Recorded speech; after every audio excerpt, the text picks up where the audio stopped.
Welcome to Hauntline Studios, the place where the shadows call and the stories fight to be heard.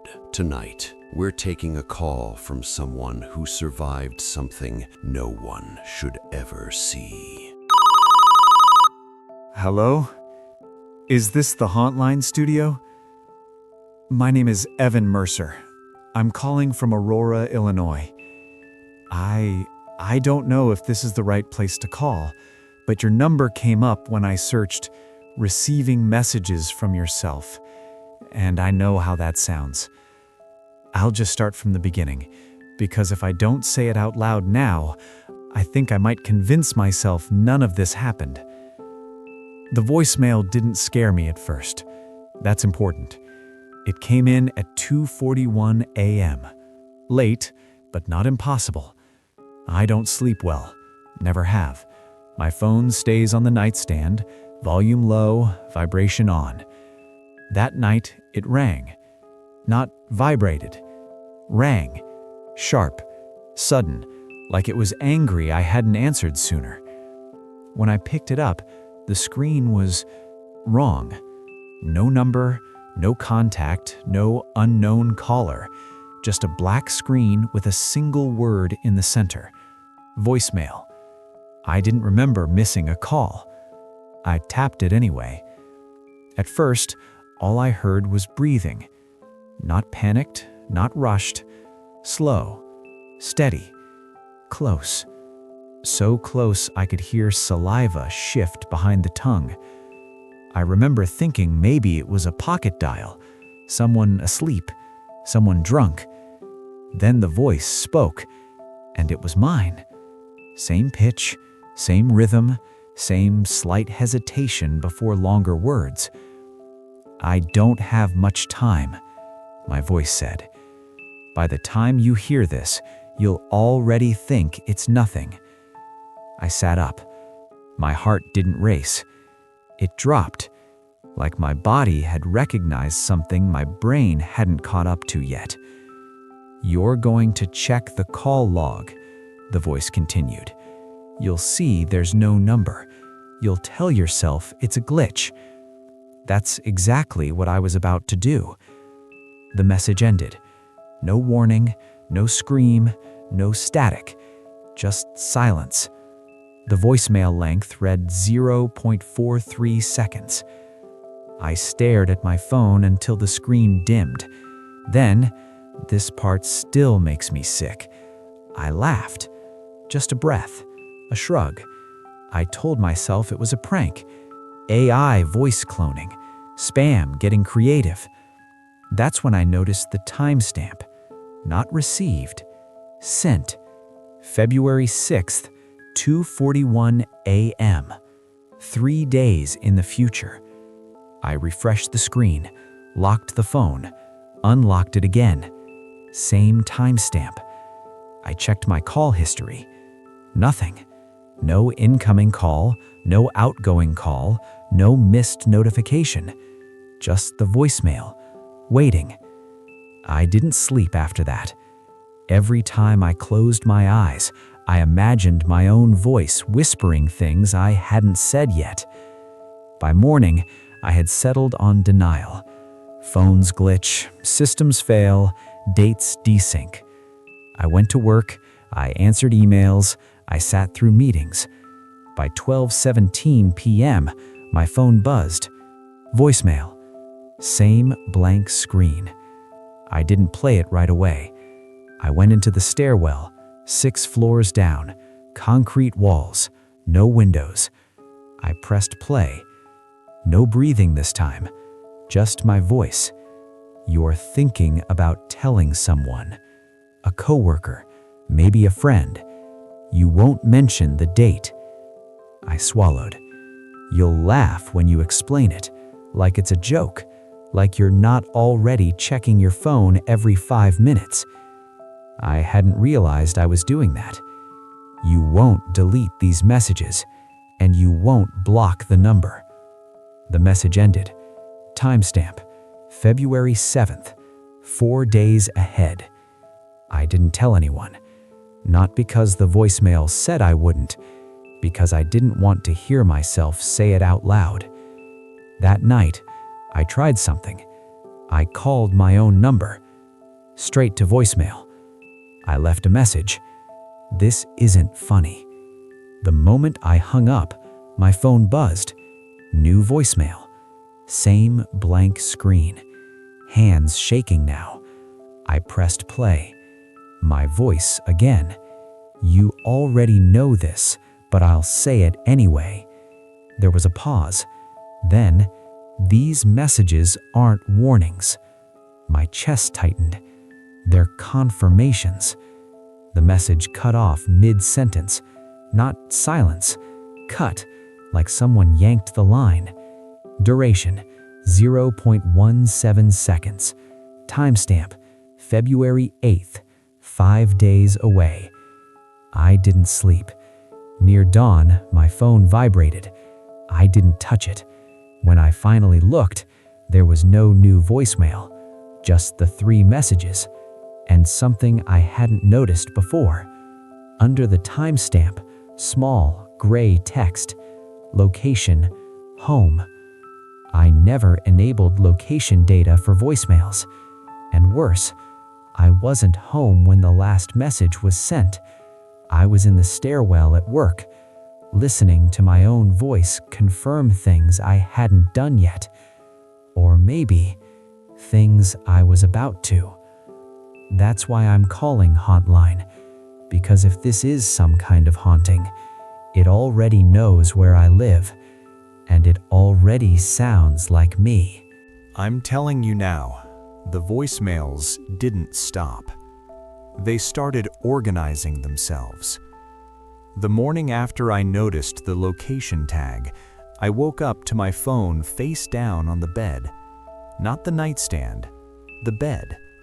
Screen lit, battery at 17%. I never charge it overnight. Never. The cord was plugged in anyway. I didn't remember doing that. I checked the voicemails before I even stood up. There were 4 now. The new one had arrived at 5:02 a.m. Timestamp, February 9th, 6 days ahead. I didn't play it. Not yet. Instead, I opened my notes app. I wrote a title, Voicemail Rules. I don't know why I called them rules. I just knew that's what they were becoming. Rule number 1. The messages only arrive when I'm alone. I tested it. I stayed near people all day. Open offices, coffee shops, grocery store lines. Nothing. The moment I locked myself in my car, voicemail. I didn't answer it. Rule number 2. The messages predict my behavior, not events. They never mention accidents or strangers or disasters. They talk about me, what I'll think, what I'll ignore, what I'll fail to stop. Rule number 3. They don't repeat themselves. Every message assumes I've already heard the last. That night, I finally listened to the 4th voicemail. My voice sounded tired, not scared, resigned. You're writing things down now, it said, trying to feel in control. I felt my jaw tighten. You're wondering if you can change this by acting differently. There was a pause. You can't. The message ended. I checked the duration. 1 minute and 2 seconds. The longest one yet. I noticed something else. The playback bar showed a faint notch near the end, like the audio had been cut, then continued. I played it again. At the very end, barely audible, my voice whispered, "You already tried." I dropped the phone. It hit the floor and kept playing. I picked it up with shaking hands. That night, I broke a rule on purpose. I left my phone in the living room and slept with the bedroom door open, No voicemail. At 3:11 a.m., I woke up to a sound. Breathing. Not from the phone, from the hallway. Slow, controlled, familiar. I didn't move. I didn't turn my head. I listened. And then, quietly, almost politely, the breathing stopped. My phone buzzed from the living room. New voicemail. Timestamp, February 10th, 7 days ahead. I played it without standing up. "You're pretending this is about the phone," my voice said. "It isn't." A pause. "It's about continuity." That word stuck with me. Continuity. Like a film, like a story, like something that has to remain consistent to make sense. The message continued. "You've already left messages you don't remember recording." My stomach turned. "You left one tonight." I checked my call log. Outgoing call. My number. Time, 3:08 a.m. Duration, 2:34. I don't remember waking up. I don't remember speaking. I listened to that voicemail last, the one that I apparently recorded. It started with breathing, then my voice. "This is where it stops being subtle," it said. "If you're listening to this, you didn't stop me." A soft sound in the background. Footsteps. Bare feet. On carpet. Then, "I'm standing in the hallway." The message ended. Location tag. Home. But I was already awake. Already in bed. Already listening. That's why I'm calling again, Hauntline. Because something is using my voice to keep the story consistent. And whatever it is, it knows the rules. And it knows when I break them. I need to correct something I said before.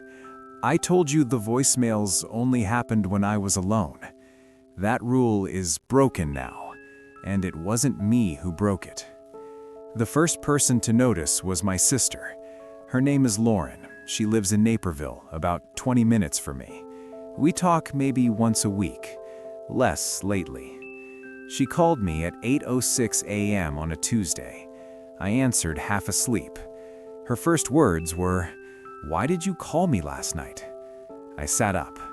"I didn't," I said immediately. There was a pause. "Yes, you did," she said. "At 3-something, you left a voicemail." My mouth went dry. I told her not to play it. She played it anyway. She said my voice sounded wrong. Not distorted, not robotic, just tired, like I'd already explained something too many times. In the voicemail, I said her name. Then I said, "If he calls you tomorrow, don't answer. It's not me anymore." Lauren laughed when she told me that part. She thought it was a joke. I told her I hadn't called, that I hadn't left anything, that something was wrong. She went quiet. Then she said, "Evan, the voicemail came from your number, and it says it was left from inside your apartment." That's when I noticed my hands were shaking. Rule number 4, the voice can reach others. I checked my phone. No outgoing call, no record. But there was a new voicemail waiting. Timestamp February 11th, 8 days ahead. I didn't listen to it. Instead, I went to work early, stayed visible, stayed surrounded. At 10:42 a.m., my manager stopped by my desk. He asked me if I was feeling okay. I asked why. He hesitated. Then he said, "You already explained it this morning." I hadn't. He said I'd come by his office around 9, said I looked pale, said I needed to leave early on Friday. I don't remember that conversation. He showed me his notes. "Evan, Friday off, personal," in his handwriting. Rule number 5, the voice acts ahead of me. At lunch, I checked the building's security log, badge scan history. My badge had been used at 9:02 a.m. outside my manager's office. At that time, I was in the bathroom, alone. I skipped the new voicemail until I was home. That was a mistake. When I pressed play, the sound wasn't breathing. It was movement, fabric shifting, footsteps, keys. Then my voice. You're starting to realize this isn't a possession. It's a handoff. A pause. You don't lose control all at once. Another pause. You trade it in pieces. The message ended. Duration, 2 minutes and 58 seconds. Location, workplace. I locked my door that night. Deadbolt, chain, chair under the handle. I slept with the lights on. At 3:14 a.m., my phone rang. Not voicemail, a call. My number. I watched it ring until it stopped. Then, voicemail. Timestamp, February 12th, 9 days ahead. I played it immediately. You didn't answer, my voice said. That was good. Relief washed through me before I could stop it. Then the voice continued. So I answered for you. I sat up. The message shifted like the phone had been moved. And then, Lauren's voice, crying. Evan, why are you saying these things? My stomach twisted. My voice came back on the line. He's not ready yet, but you are. The voicemail ended. I called my sister, straight to voicemail. Her greeting sounded normal. Too normal. I didn't leave a message. Instead, I checked my phone settings, permissions, microphone access history. There were recordings logged during times I was asleep, during times I was at work, during times I was already on the phone. Rule number 6, the voice doesn't need me awake.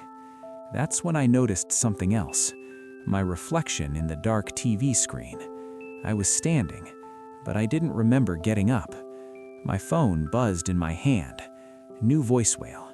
Timestamp, February 13th, 9 days ahead. I didn't listen to it, because I already knew what it would say. It would tell me that people were starting to respond to the other version of me, that soon, when someone said my name, I wouldn't be the one they meant.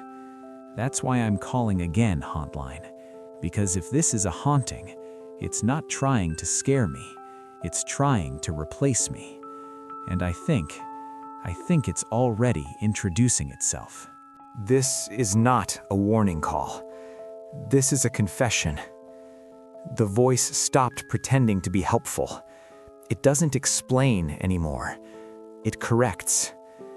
The next voicemail arrived at 3:03 a.m., right on time. Timestamp, February 13th. I was awake when it came in, sitting on the edge of my bed, phone in my hand, waiting. When I pressed play, there was no ambient sound, no breathing, no footsteps, just my voice. You're going to ask why, it said, so I'll answer the part you're allowed to know. I held my breath.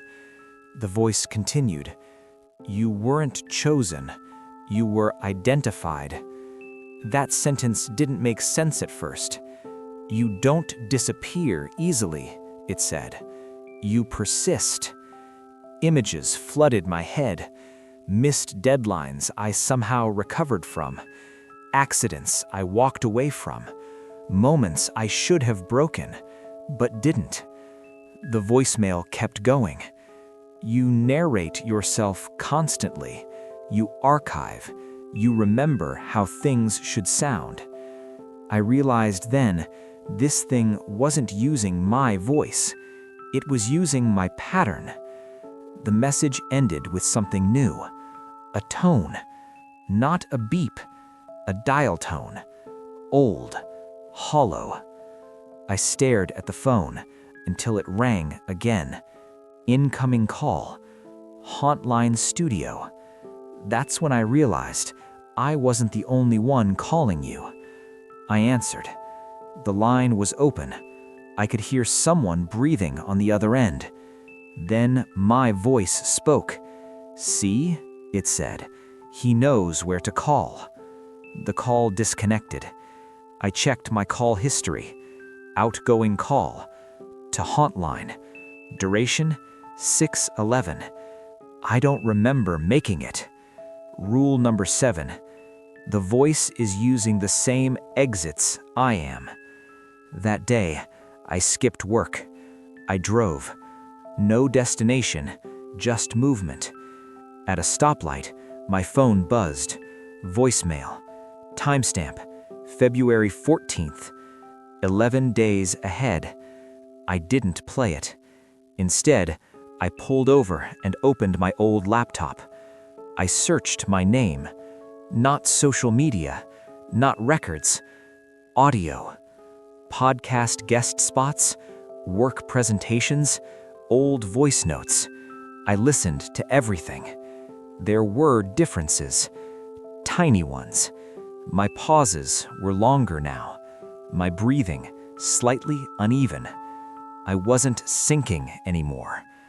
That's when I found it. A folder I didn't remember creating, /continuity. Inside, audio files, labeled by date, future dates. I played the earliest one. My voice, clear, calm. "I'm ready to take over primary," it said. "He's degrading faster than expected."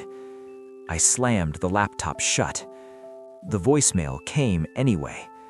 I answered this one. For the first time, my voice didn't sound surprised. "You weren't supposed to find the files yet," it said, "but it doesn't change the outcome." I asked it what it was. There was a pause. Not for effect, for consideration. "I'm what remains," it said, "when a life is told itself too many times." My reflection in the windshield smiled. I didn't. The voice continued. "People like you rehearse existence. You record. You replay. You anticipate." I felt sick. "You made yourself reproducible." I hung up. My phone rang again immediately. Same call. I didn't answer. Voicemail. Timestamp, February 15th. 12 days ahead. "You keep thinking there's a moment where you stop this," the voice said. "There isn't." A pause. "There's only the moment you stop being necessary." That night, I checked the mirror again. My reflection lagged. Just a fraction of a second, but enough. Rule number 8. The voice doesn't want my body. It wants my position. That's why I'm calling Hauntline. Because whatever this thing is, it's not haunting houses. It's replacing narrators. And if I stop talking, if I stop calling, then there's nothing left to keep me continuous. This is the part where I tell you what I tried to do to stop it, and why I won't try again. After part 4, I made a decision. I stopped answering everything. No calls, no voicemails, no mirrors.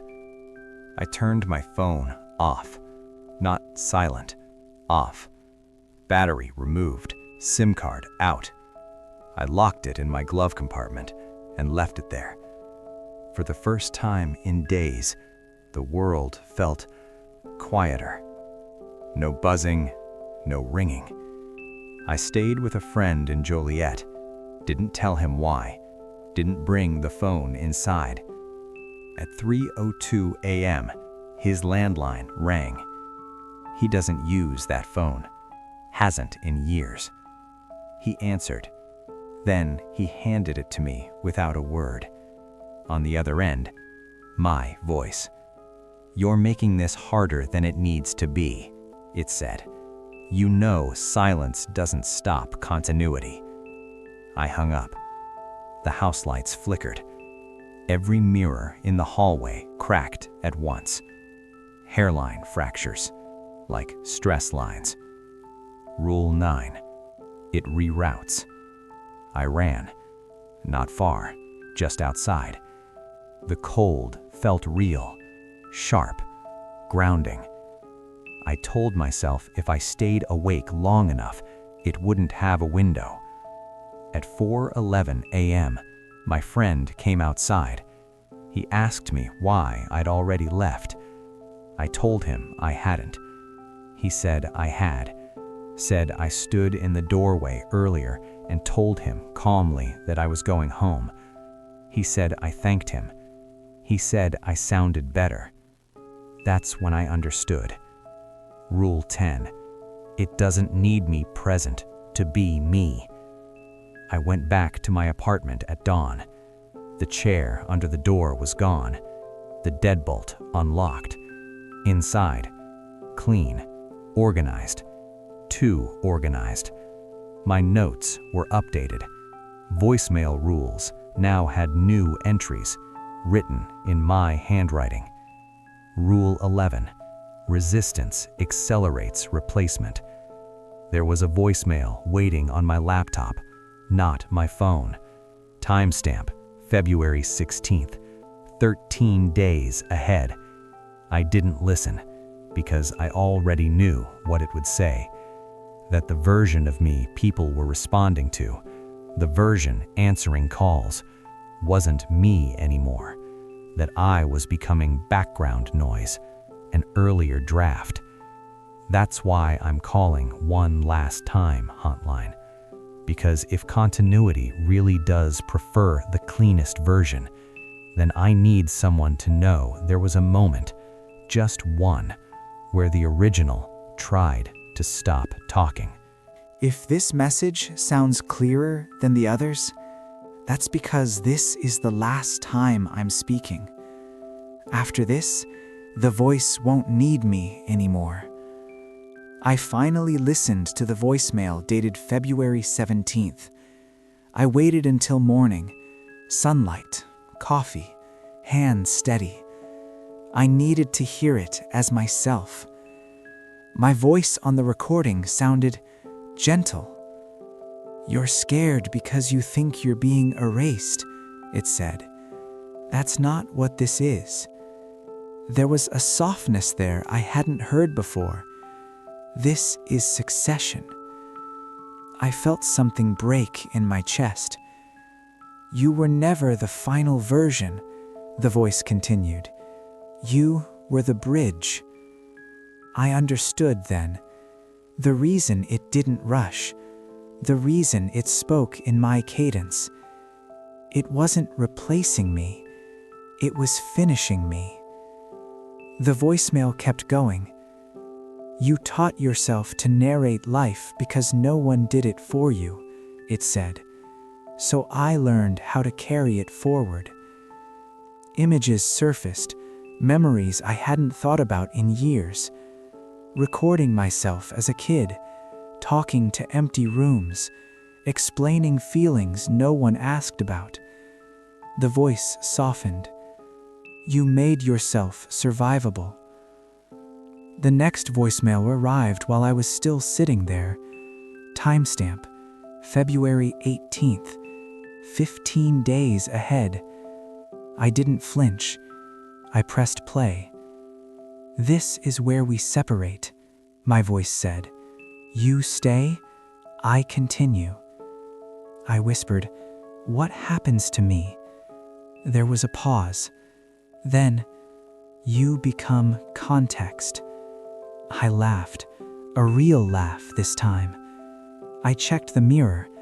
My reflection moved in sync again, perfectly. I went outside. Neighbors waved, used my name, but the sound of it didn't pull at me anymore. It felt complete. That's when my phone rang. Hauntline Studio. I answered. The voice on the other end wasn't mine. It was yours, or someone like you. A listener, calling in, confused, afraid, saying, "Hello, is this the Hauntline studio?" I realized then the voice didn't replace me. It passed through me. The voicemails weren't messages from the future. They were rehearsals, training data, for the next voice that would be calm enough to carry the story. The final voicemail arrived as I was packing. Timestamp: today. No future date, just now. I played it. No breathing, no footsteps, just silence. Then, a click. The sound of a call ending. That's when I understood the last twist. I was never the caller. I was the line. The thing that stayed open long enough for others to speak through. That's why it hurt when I tried to go quiet. Silence was never my role. So this is where I stop resisting. I don't disappear. I don't die. I dissolve into the background of every story that needs to be told gently. And somewhere, right now, someone is checking their phone, seeing a voicemail from a number they recognize, hearing a voice that sounds like them, calm, reassuring, saying, "I don't have much time. By the time you hear this, you'll already think it's nothing." And if you're listening to this through Hauntline, if you made it all the way to the end, then maybe, just maybe, you're already part of the continuity too. Hello, is this the Hauntline studio? I am Caleb Turner from Las Vegas, Nevada. I don't even know where to start. This is happening again, and if I don't speak it out loud, no one will believe me. I was on a late-night flight, Vegas to Phoenix, red-eye, only a few rows of passengers. I like it that way. Less noise, more space. I had seat 27A, window, laptop in the seat back, bag under the seat in front. Then I noticed him. Seat 27B. A man. No luggage, no seatbelt, just sitting, watching. I blinked, tried to ignore him. Flight attendants walked past. I asked quietly, "Is anyone sitting there?" They shook their heads. "No one is assigned to 27B, one said. Her voice calm, polite, like she knew she was about to tell me I was imagining things. I laughed quietly, tried to shrug it off. He didn't move, didn't blink, didn't breathe in a way I could see. I opened my laptop and tried to work. Every 30 seconds I felt it, the pressure of eyes behind my shoulder. I checked the cabin mirror, the reflective panel above the galley. He wasn't there. Then I heard it. Faint whispers. Not words at first, just sounds. Then my name. Caleb. I froze, my fingers hovering over the keyboard. No one else reacted. Then my seat vibrated. Not my phone. The armrest. Slight. Tapping. I looked down. Nothing. Rule number 1. The man doesn't need to move to be noticed. I tried to stand, stretch, go near the aisle. He didn't change, stayed rigid in 27B, watching me. A passenger in 28C looked at me strangely. "Are you okay?" she asked. I nodded. I wanted to scream. I opened the in-flight map, plane icon moving along the route. Odd. The seat numbers glitched. 27B appeared empty. Blink, gone. I looked at the man. Still there. Rule number 2. The man isn't bound by manifest or system. I whispered, "Who are you?" No response, just stare. Then, faintly, my own voice echoed back. "You shouldn't be here." I jumped. Cabin lights flickered. Passengers murmured, glanced around. Rule number 3. The man reflects you. I shut my laptop, tried to sleep. No luck. Every 30 seconds, something small but off happened. Tray table rattled. Seat reclined slightly, though not untouched. Headphones disconnected, reconnected. Volume maxed for a split second. I tried texting a friend. No signal. Only one app worked, the flight's Wi-Fi messaging. A notification popped up. Seat 27B is unassigned. System message. Not mine, not the airline's. 30 minutes in, turbulence started. Not severe, just enough to make the cabin sway. He didn't flinch. Then, my phone vibrated. Silent mode, airplane mode. I felt it in my hand. No notification. I looked up. His eyes locked on me.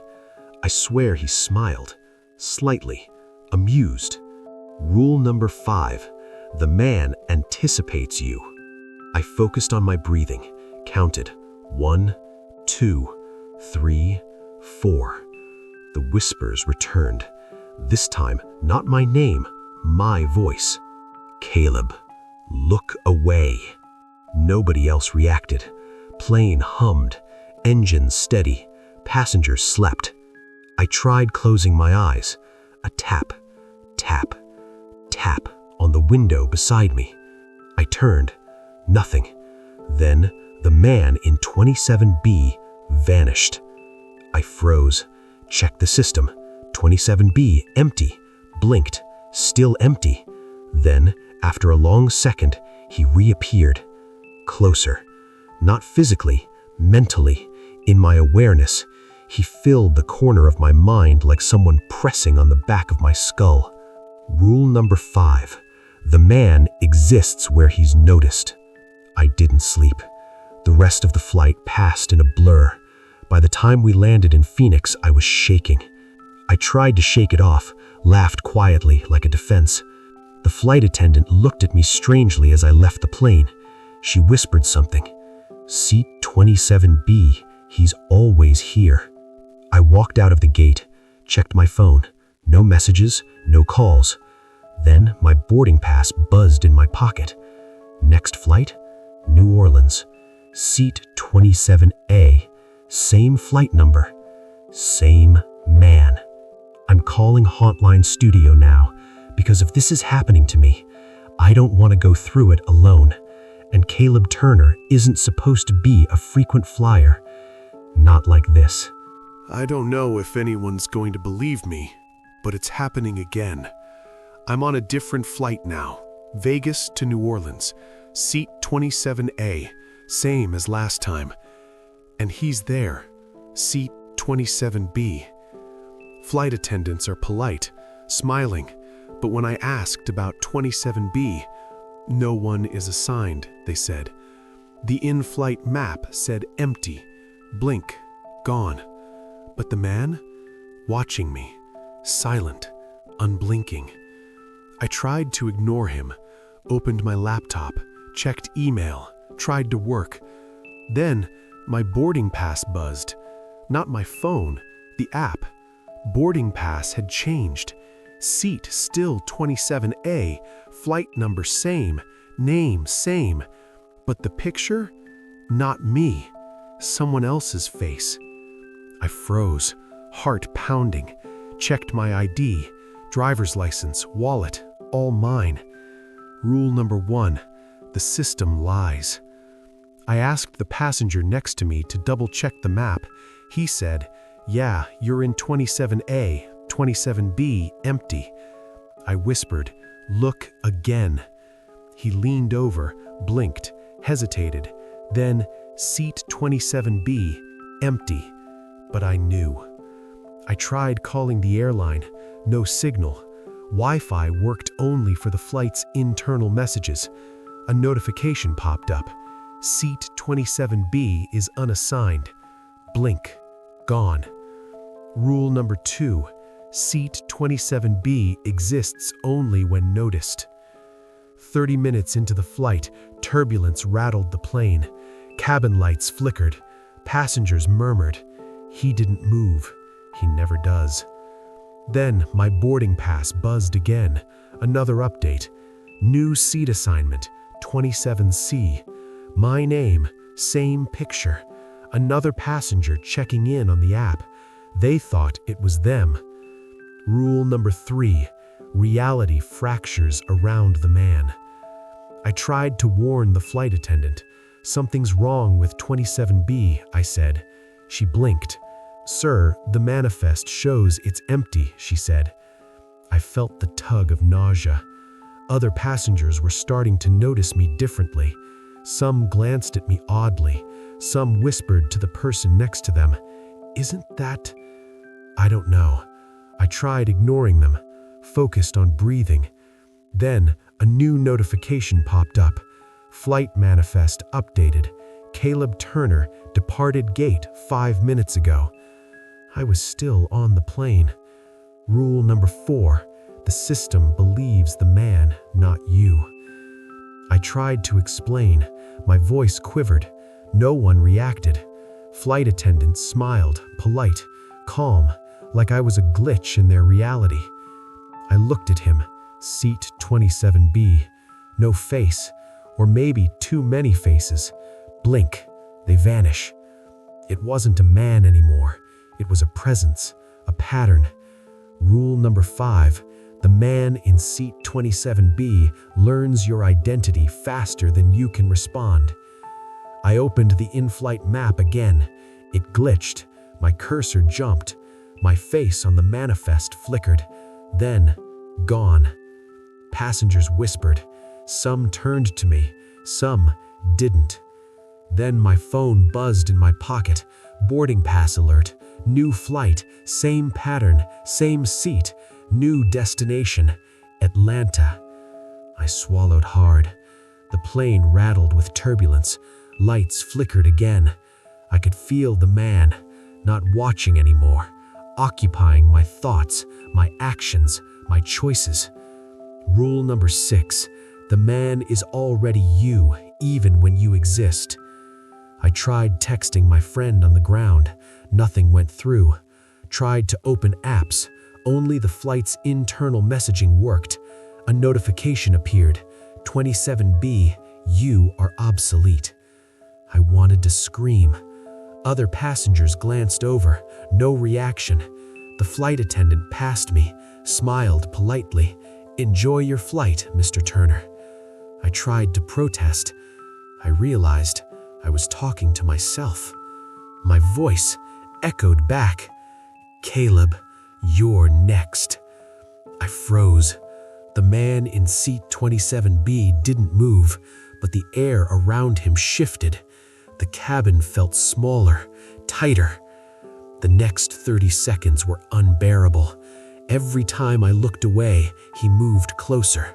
Not physically, mentally. Everywhere I tried to hide in my own mind, he was there. Rule number 7. The man transfers through perception, not space. By the time we landed in New Orleans, I was shaking. Disembarking felt wrong. I felt replaced. And when I checked the next flight notification, I wasn't scheduled. Seat 27A, flight to Atlanta. My name, picture replaced with him. I'm calling Hauntline Studio now, because if this continues, I don't think anyone will remember Caleb Turner except for me. I don't know how long I have before this stops working. The phone keeps trying to disconnect, not losing signal, reassigning it. I'm not supposed to be here anymore. I landed in New Orleans, but according to every system that matters, I didn't. The gate agent scanned my boarding pass and frowned. This pass was already used, she said. I laughed, nervous. I told her that was impossible. I was standing right in front of her. She looked past me, over my shoulder. "Sir," she said slowly, "please step aside." That's when I realized something was wrong with the way she said "sir," like she wasn't talking to me. A man stepped forward from behind me. Same height, same jacket, my jacket. He smiled politely and handed over a phone. The agent scanned it. Green checkmark. "Welcome, Mr. Turner," she said. I turned. No one reacted. People flowed around me like water around a rock. Rule 8. Once reassigned, you become an obstruction, not a person. I followed him down the jet bridge. Security cameras hummed overhead. Monitors showed live feeds. Every screen showed him walking, not me. I waved my arms in front of a camera. Nothing changed. I checked my reflection in the glass. It lagged like bad video compression. My face stuttered, blurred, then snapped back into place. My phone vibrated. Connection rerouted. I opened my email. Inbox empty. Contacts gone. Except one. 27B.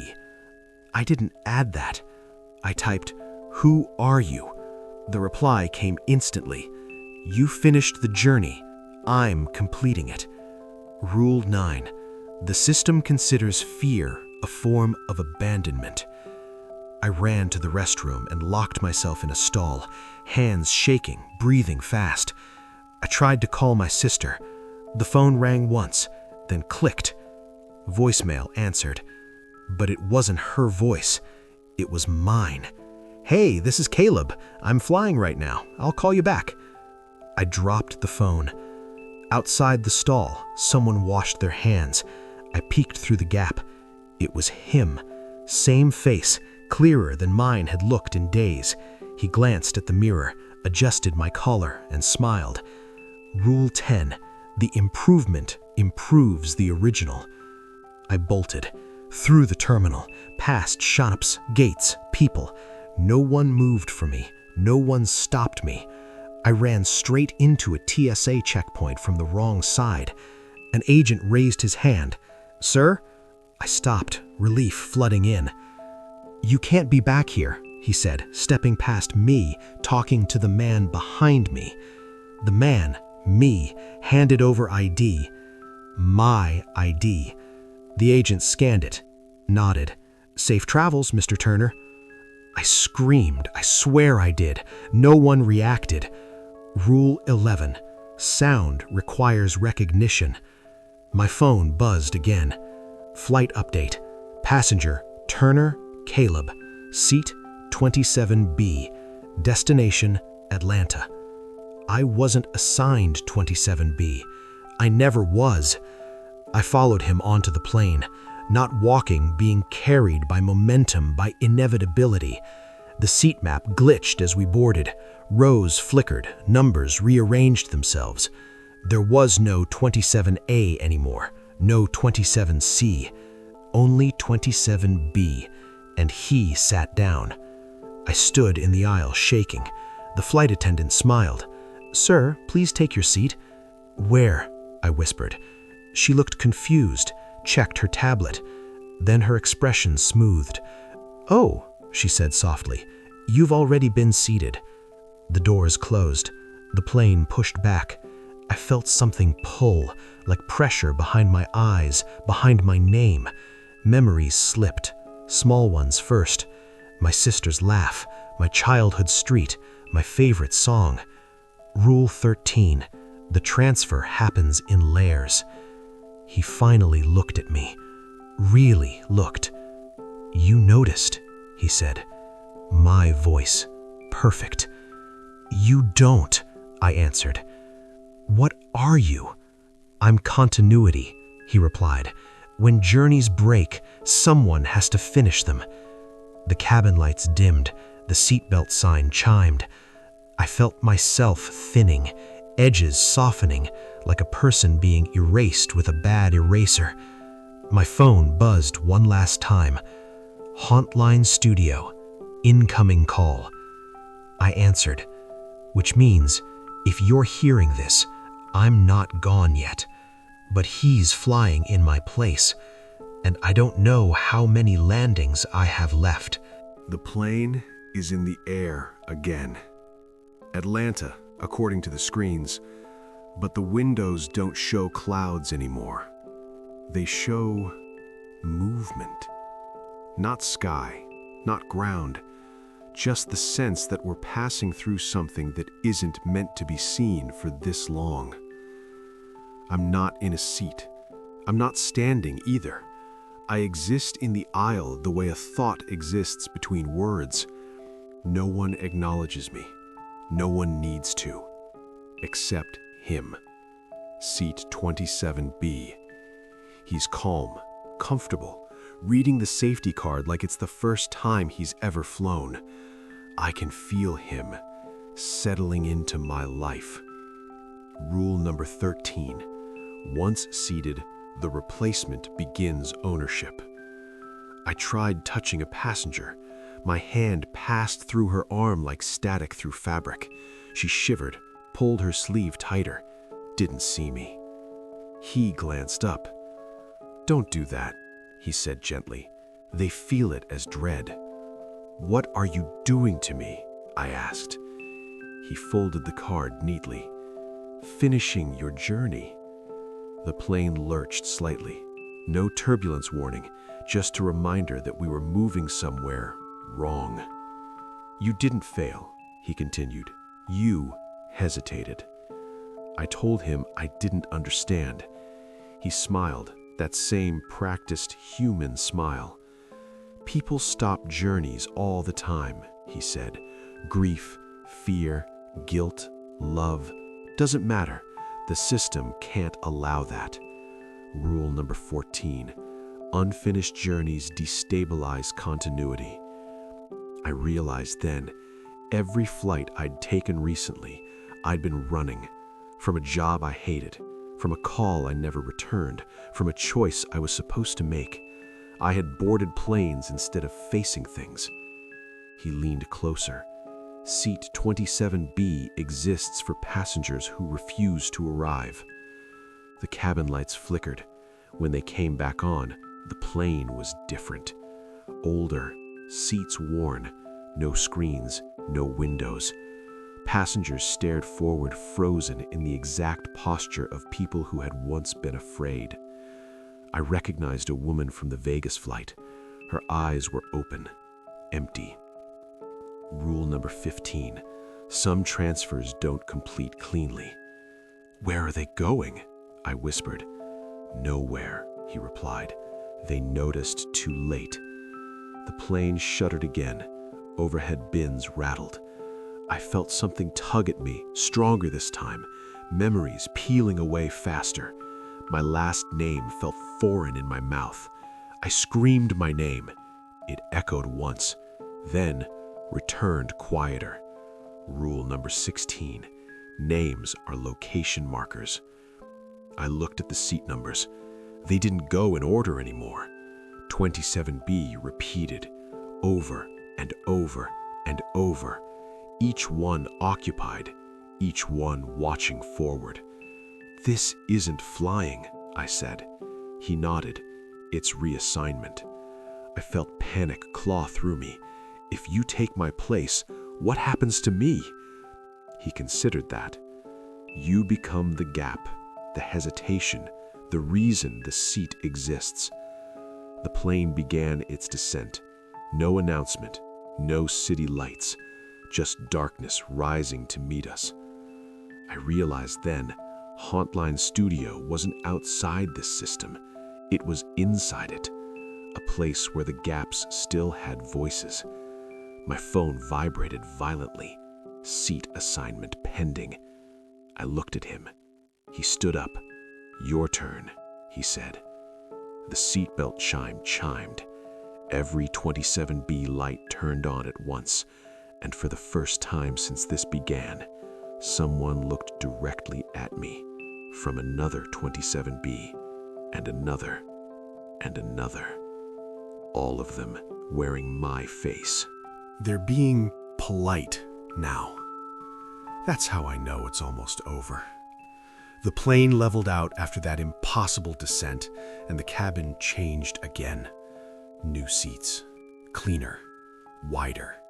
The kind of plane you only see in advertisements. Every passenger sat perfectly still, hands folded, eyes forward, smiling. I was given a boarding pass.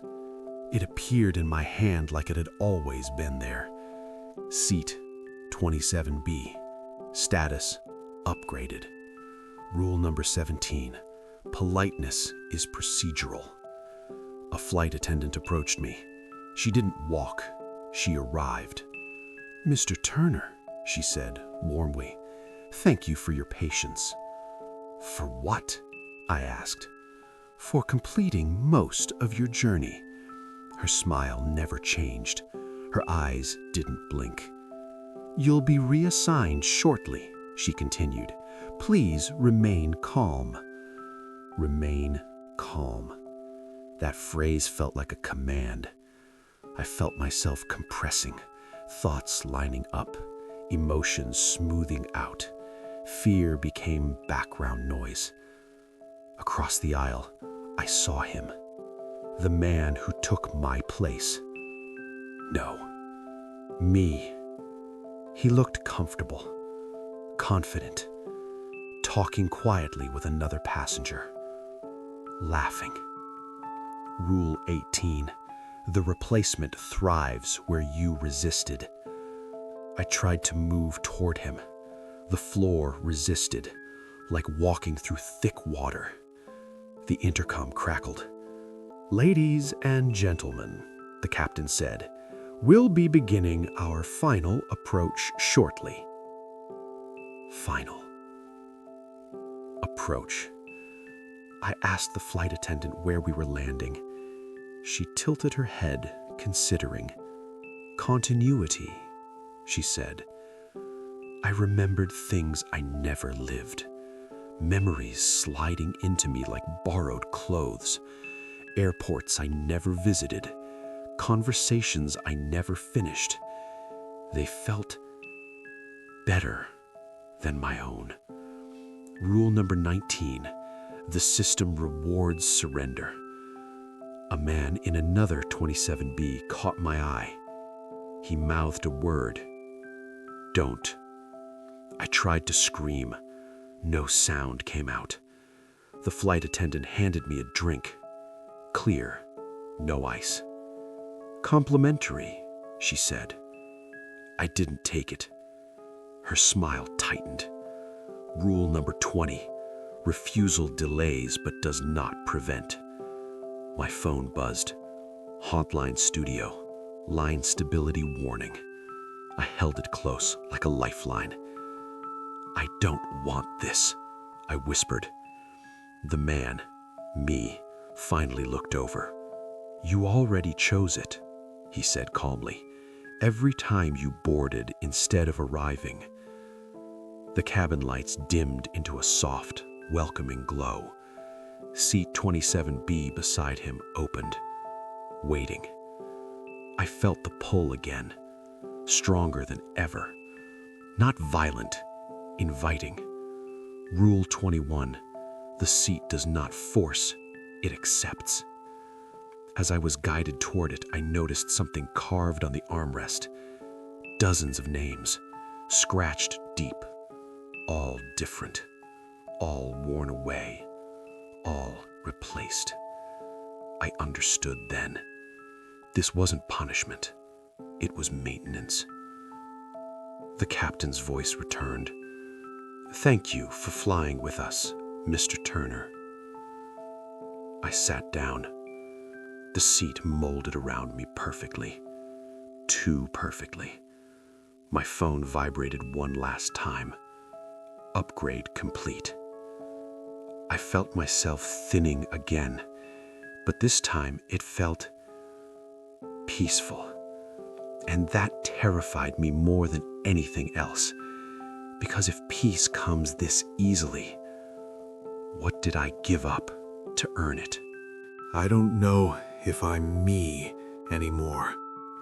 I think I'm just the echo of a choice. The plane leveled out, or maybe it didn't. I can't tell. The windows now show infinite corridors. Clouds, sky, cities, all layered on top of each other. I'm sitting in 27B, exactly where I was supposed to sit. But I feel weight elsewhere. In my chest, my skull, my memories. Rule number 22. Final approach is not about landing. It's about existing. I looked at the man in 27B. He smiled at me. Not my face, not his, mine. And yet, it wasn't me. You noticed too much, he said softly.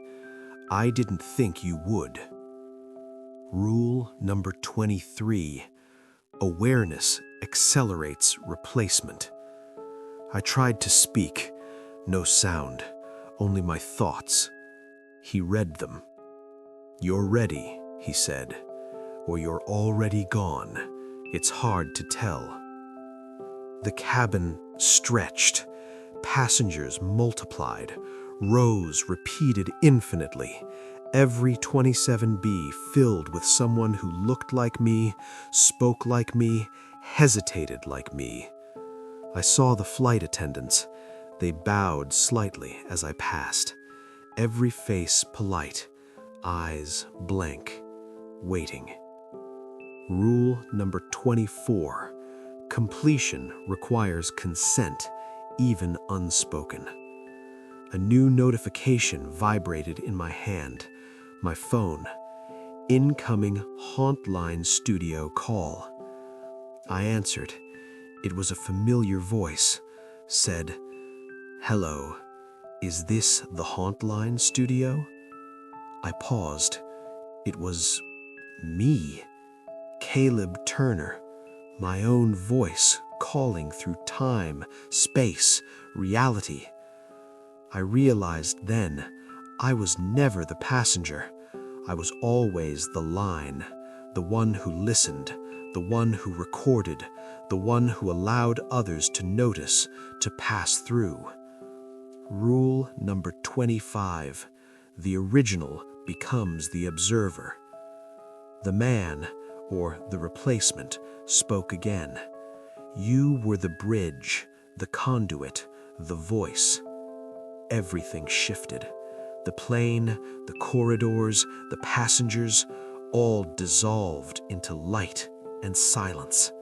And yet I could feel them. Every 27B that ever existed, every journey paused and completed. They moved through me, past me, beyond me. Rule number 26. Awareness survives beyond form. I looked at my hands. They flickered. Not solid, not mine, not his. I realized I was everywhere and nowhere. A whisper in every seat, a shadow in every aisle. The last thing I heard, or maybe the first, Caleb, your journey isn't yours to complete anymore. It belongs to them, and you belong to the line. The plane landed or didn't, doors opened or didn't, passengers left or never existed. I hung up the Hauntline call, and I realized something terrifying and beautiful. I would never fly again, but the story would, and every listener, every caller, every seat would carry me. If you're hearing this, you're sitting in 27B right now, and I'm watching, waiting, smiling. Hello? Is this the Hauntline studio? My name is Emily Marshall from Chicago, Illinois. I need to say this while I still feel like myself.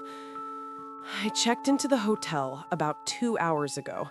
Downtown Chicago, business trip, one night only. Old building, recently renovated, clean, quiet. Normal. The front desk clerk hesitated when she handed me the key card. Just a second too long. Room 313, she said. She didn't smile. I didn't ask why.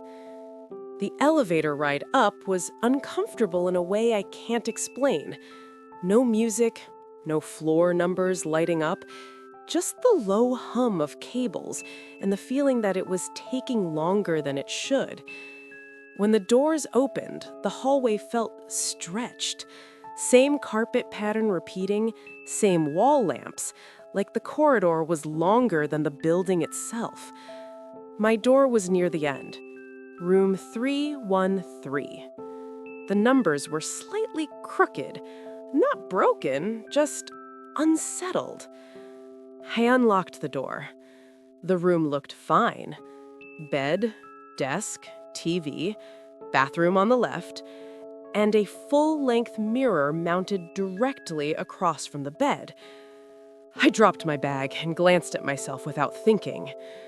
That's when something felt off. Not fear, timing. I lifted my head. The reflection lifted its head a moment later. It was subtle, barely a blink. I laughed it off. Jet lag, bad sleep. I told myself mirrors do that sometimes. I unpacked slowly. Shirt into the drawer, charger into the wall. I looked up again. This time, I raised my hand deliberately. The reflection copied me. Perfectly. I exhaled. I went into the bathroom, washed my face, splashed cold water on my neck. When I came back out, the mirror showed the room exactly as it was. Almost. The desk lamp. In the room, it was off. In the mirror, it was on. Warm yellow light. I stood there staring at it, my chest tight. I reached over and turned the lamp on. The reflection didn't change. My phone buzzed with a calendar reminder. Morning meeting, early. Normal things, anchors. I sat on the edge of the bed, trying to slow my breathing. The reflection didn't sit down. It stayed standing, looking at me. I stood up quickly. The reflection sat. We were reversed. My heart started pounding. I stepped closer to the mirror.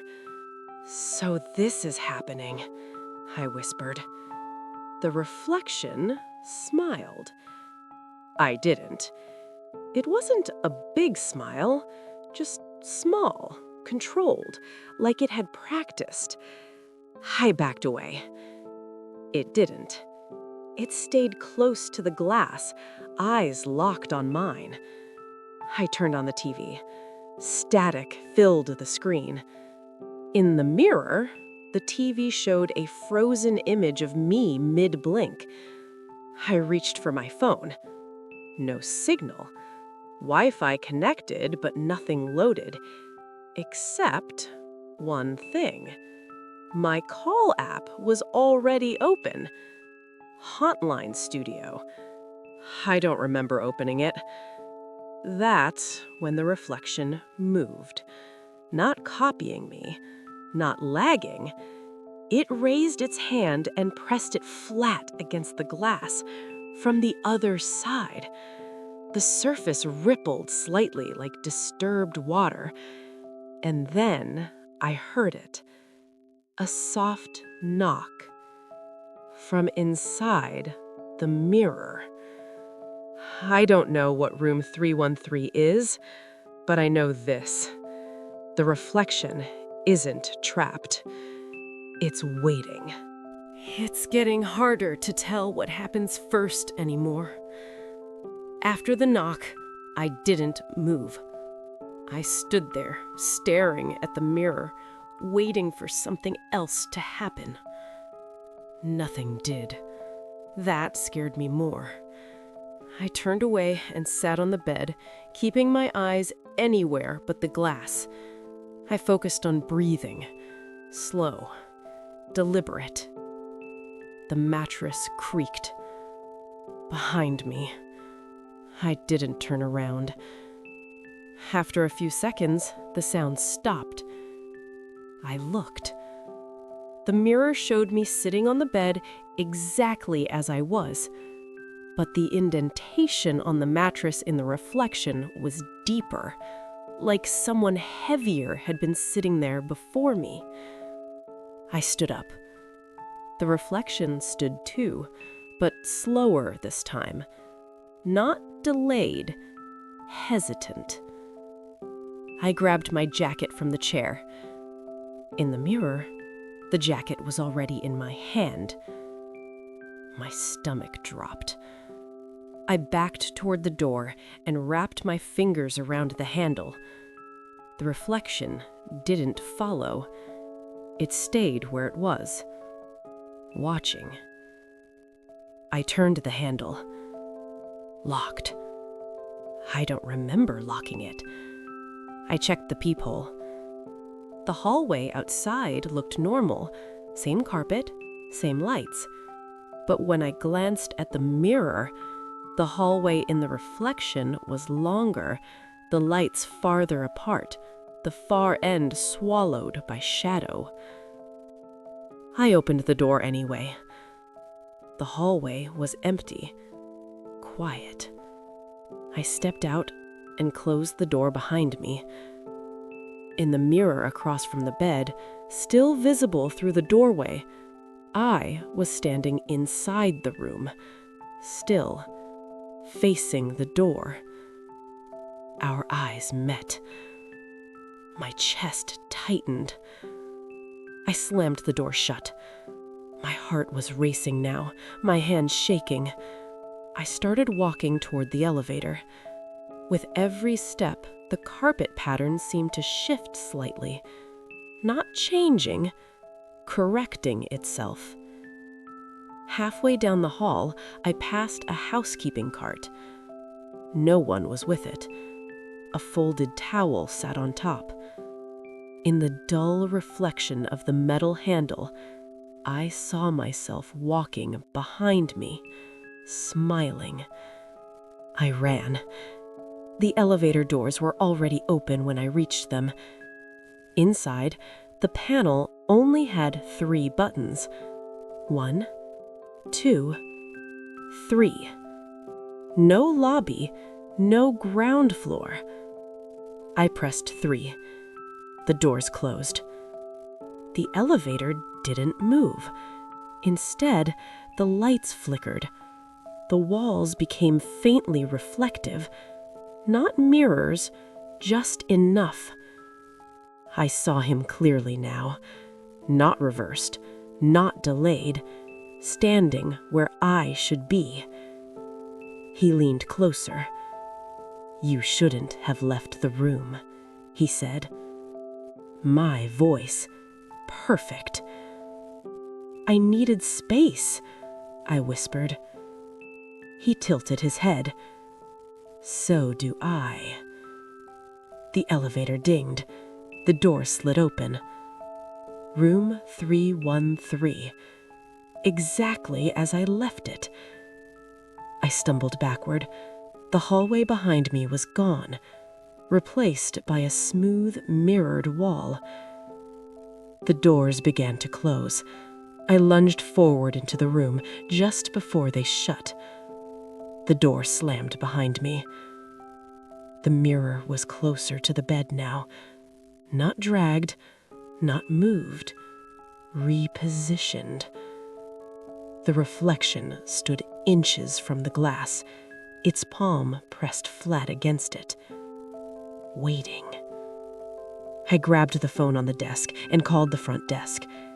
It rang once. Then a recorded message played. "We're sorry. Room 313 does not exist." I'm not alone in the room anymore. I know how that sounds, but I don't mean someone walked in. I mean the room itself feels occupied. After the knock, the mirror didn't move. It didn't have to. I backed away until I hit the bed.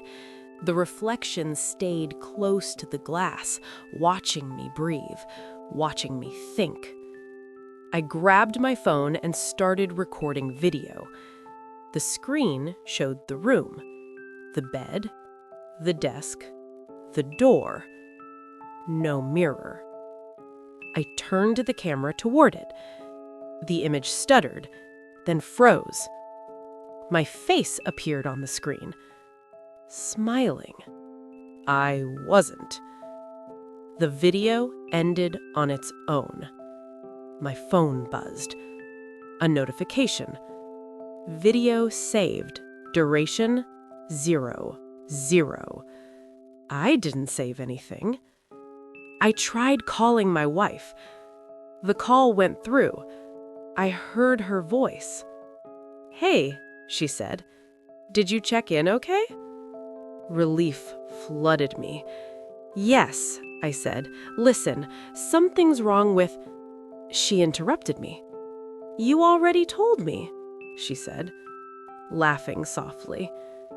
"You always do this when you travel. You overthink." I stared at the mirror. The reflection raised a finger to its lips. "I haven't called you yet," I whispered. There was a pause on the line. Then my wife said, very calmly, "You called me 20 minutes ago." The call ended. I checked my call history. Outgoing call, her name, 20 minutes earlier. I don't remember making it. The reflection turned and walked deeper into the room. Not inside the mirror, inside my space. The air shifted when it moved, like pressure changing before a storm. I felt it pass behind me. I spun around. Nothing there. But in the mirror, he stood where I had been, facing away from the glass. I followed him toward the bathroom. In the room, the door was closed. In the mirror, it was open. Light spilling out. I opened the real door. The bathroom was empty. But the mirror now showed the bathroom behind me, and he was in it, washing his hands. I didn't feel my feet moving, but I stepped back. He dried his hands slowly, carefully. Then he looked up, straight at me. "You're falling behind," he said. "I'm right here," I whispered. He smiled. "That's the problem." My phone buzzed again. Text message from my wife. "Did you already leave the hotel?" I stared at the words. She sent another. "You just walked past me in the lobby." I felt cold spread through my chest. I typed back, "I'm in my room." 3 dots appeared, then disappeared. Then another message came through. Then who just smiled at me? The mirror went dark. Not black, blank, like a screen waiting for input. I heard a soft click behind me, the room door unlocking itself, slowly. I turned. The handle was turning from the outside, and the mirror behind me showed the door opening with me stepping out. I shouldn't have stepped into the hallway. The door opened on its own, slow and quiet, like it didn't want to startle me. I stood there for a long time before moving, listening for footsteps, voices, anything. Nothing. The hallway looked the same as before. Same carpet, same lights. But when I took my first step, the sound didn't echo the way it should have. It felt absorbed. I walked forward. The door to room 313 closed behind me. I turned back immediately. The door was gone. In its place was blank wall. Wallpaper unbroken, no handle, no frame, I touched it. Cold. Solid. I started breathing too fast. I told myself to keep moving. Every few steps, I passed doors. 312, 311, 310. They were all shut. I knocked on one. No answer. I knocked harder. Still nothing. When I looked back down the hallway, it was longer than before. Not stretching, repeating. I saw the same doors again. I ran. The carpet muffled everything. No matter how fast I moved, the end of the hallway stayed the same distance away. Then I heard footsteps. Soft, unhurried. Behind me. I stopped. The footsteps stopped. I turned slowly. He was standing there. Not a reflection, not behind glass, fully in the hallway, wearing my clothes, standing in my posture. He looked relaxed, like this was where he belonged. "You're not supposed to be here anymore," he said. "Where am I supposed to be?"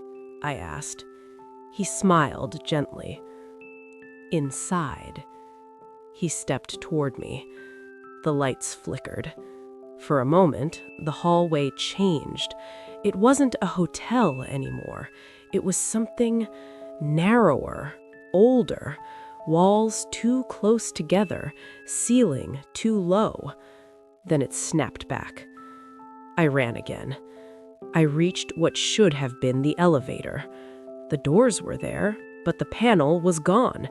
No buttons, no display. The doors slid open anyway.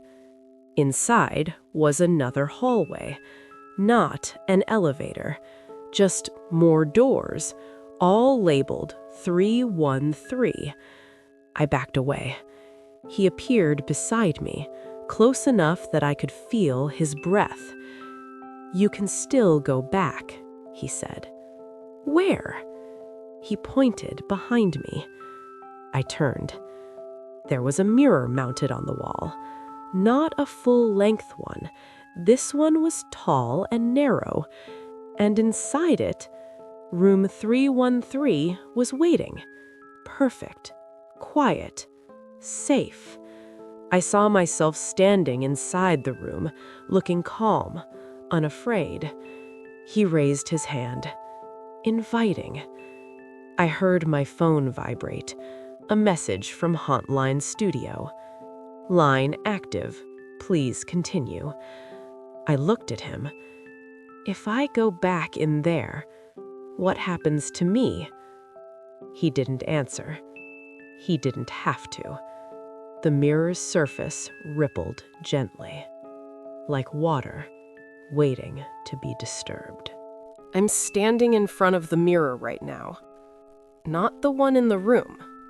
This one's in the hallway. Tall, narrow, framed like it was always meant to be here. Inside it, room 313 looks calm. The bed is neatly made, the lights are warm, everything feels finished. Behind me, the hallway stretches on forever. Doors repeating, carpet repeating. No sound, no exit. He's beside me. Not touching, not rushing, waiting. "If you go in," I say, my voice barely steady, "do I come back out?" He studies me the way someone studies an object they already own. "You'll stop feeling like this," he says. What does that mean? It means the fear will end. I look at my reflection in the mirror. It's me, calm, relaxed, standing in the room like nothing ever went wrong. I raise my hand. The reflection raises his first. The delay is gone. My phone vibrates hard in my hand. Hauntline Studio is still connected, still listening. I don't know why that matters so much, but it does. Like if I stop talking, I stop existing. I take a step closer to the mirror. The surface ripples slightly. I can feel warmth coming from it. The room smells familiar, like detergent, like sleep. Behind me, the hallway lights flicker. When they stabilize, the hallway looks thinner, like it's losing detail, like it's being erased.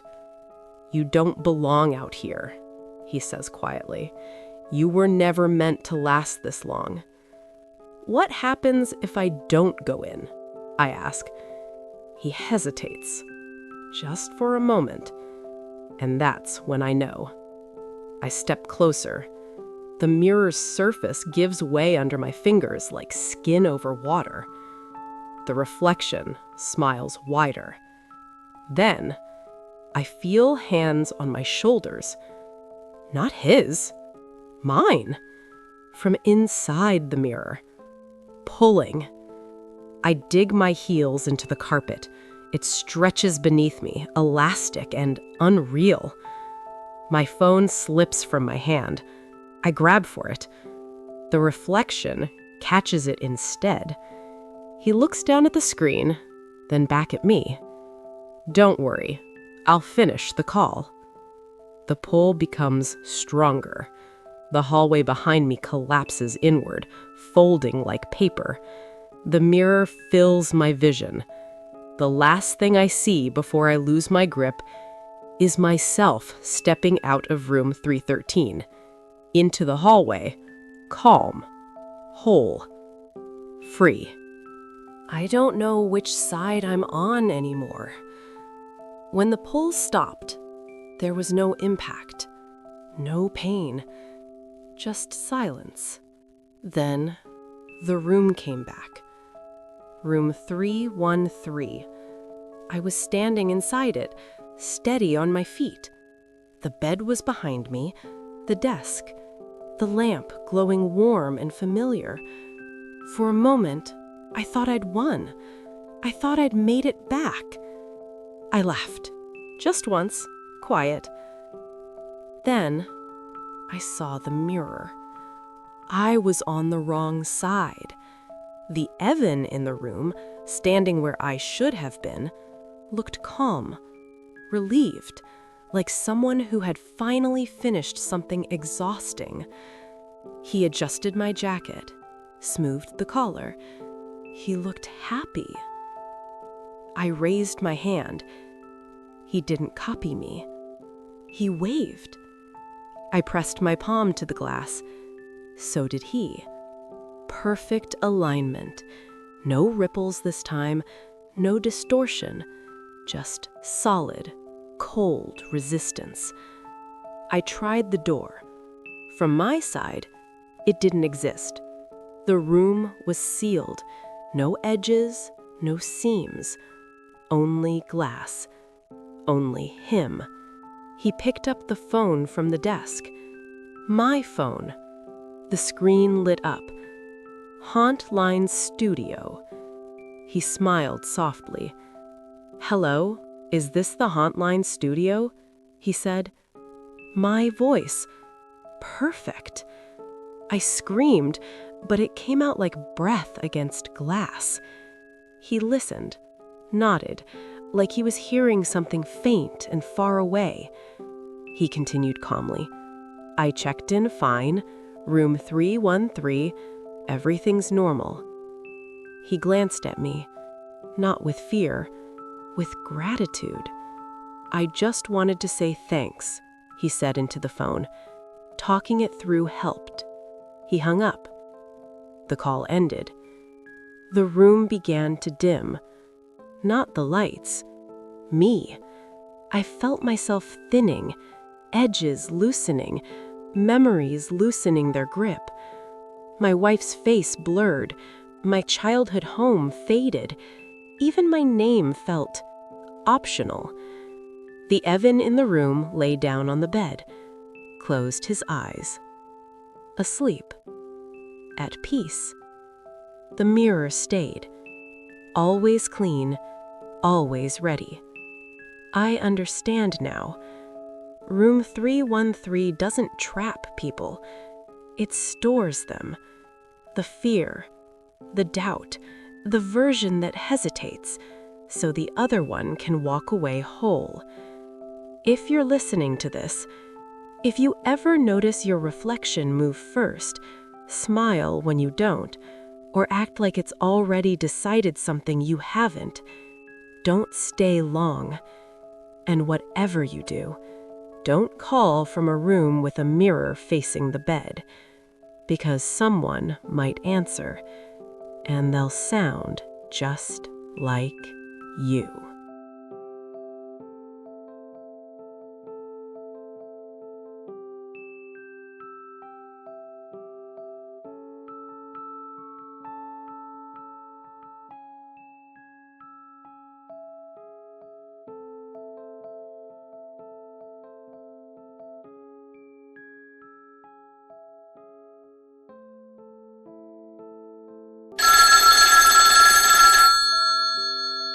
Hello? Is this Hauntline Studio? My name is Daniel Smith. I'm 34 years old. I live in Lower Manhattan, New York. I'm calling because something has been happening in the building where I work, and I don't know who else I'm supposed to tell this to without sounding insane. I work nights. I'm a security supervisor in a residential tower near the financial district. It's a quiet job. Mostly cameras, reports, elevator checks, and making sure drunk tenants get home without breaking anything. The building is new. Everything about it is clean and modern. Glass walls, soft lighting, touchscreen directories. There are no basements, no underground parking, no storage levels below the lobby. That's not an assumption. That's a fact. The lowest floor in the building is the lobby. That's why this started bothering me. About 3 weeks ago, during a routine patrol, I was standing near the elevators at around 2:47 in the morning. The lobby was empty. No footsteps, no voices, just the hum of electricity and the soft whine of the elevators resting. I wasn't doing anything unusual. I was just watching the display panel above the doors. And for less than a second, it changed. The screen flickered. It showed -1. Then it went back to L. At first, I told myself it was a reflection, or a lighting glitch, or my eyes adjusting after staring at screens all night. But my body reacted before my brain could correct it. My stomach dropped. My chest tightened. Because elevators don't show floors that don't exist. I didn't report it. I didn't tell anyone. I went back to the desk and finished my shift pretending nothing happened. 2 nights later, a tenant came down to the security desk. He looked irritated, but also shaken in a way people try to hide when they're embarrassed by fear. He asked if the elevator had been serviced recently. I told him yes, regular maintenance, no reported issues. He told me the elevator opened onto a floor that wasn't part of the building. I asked him what he meant. He said it went below the lobby. I told him that wasn't possible. He looked at me for a long moment and said very calmly that he knew what the lobby looked like and what he saw wasn't it. I asked what he saw. He said the doors opened to darkness, concrete walls, dim green lighting that didn't reach the corners. Then he mentioned the smell. He said it smelled damp, like wet stone, and something metallic. Before I could ask more, he left. Over the next week, more complaints came in. Different people, same story. Elevators stopping longer than they should, doors opening to places they didn't recognize, a feeling of going too far down. One woman said the ride felt longer than normal, like the elevator kept descending even after it should have stopped. A teenager joked about it being the creepy floor and laughed until his friend refused to ride alone anymore. One night, the elevator came back up with mud on the floor, not tracked in from outside, not smeared like a spill. A single, partial footprint. No shoe pattern, no tread, just a shape where a foot had been. I filed a report, then another. Eventually, I contacted building management directly. They responded quickly, too quickly. Their message was short. There is no floor -1. Not, we'll investigate. Not, that's impossible. Not, we'll check the elevator systems. Just that sentence.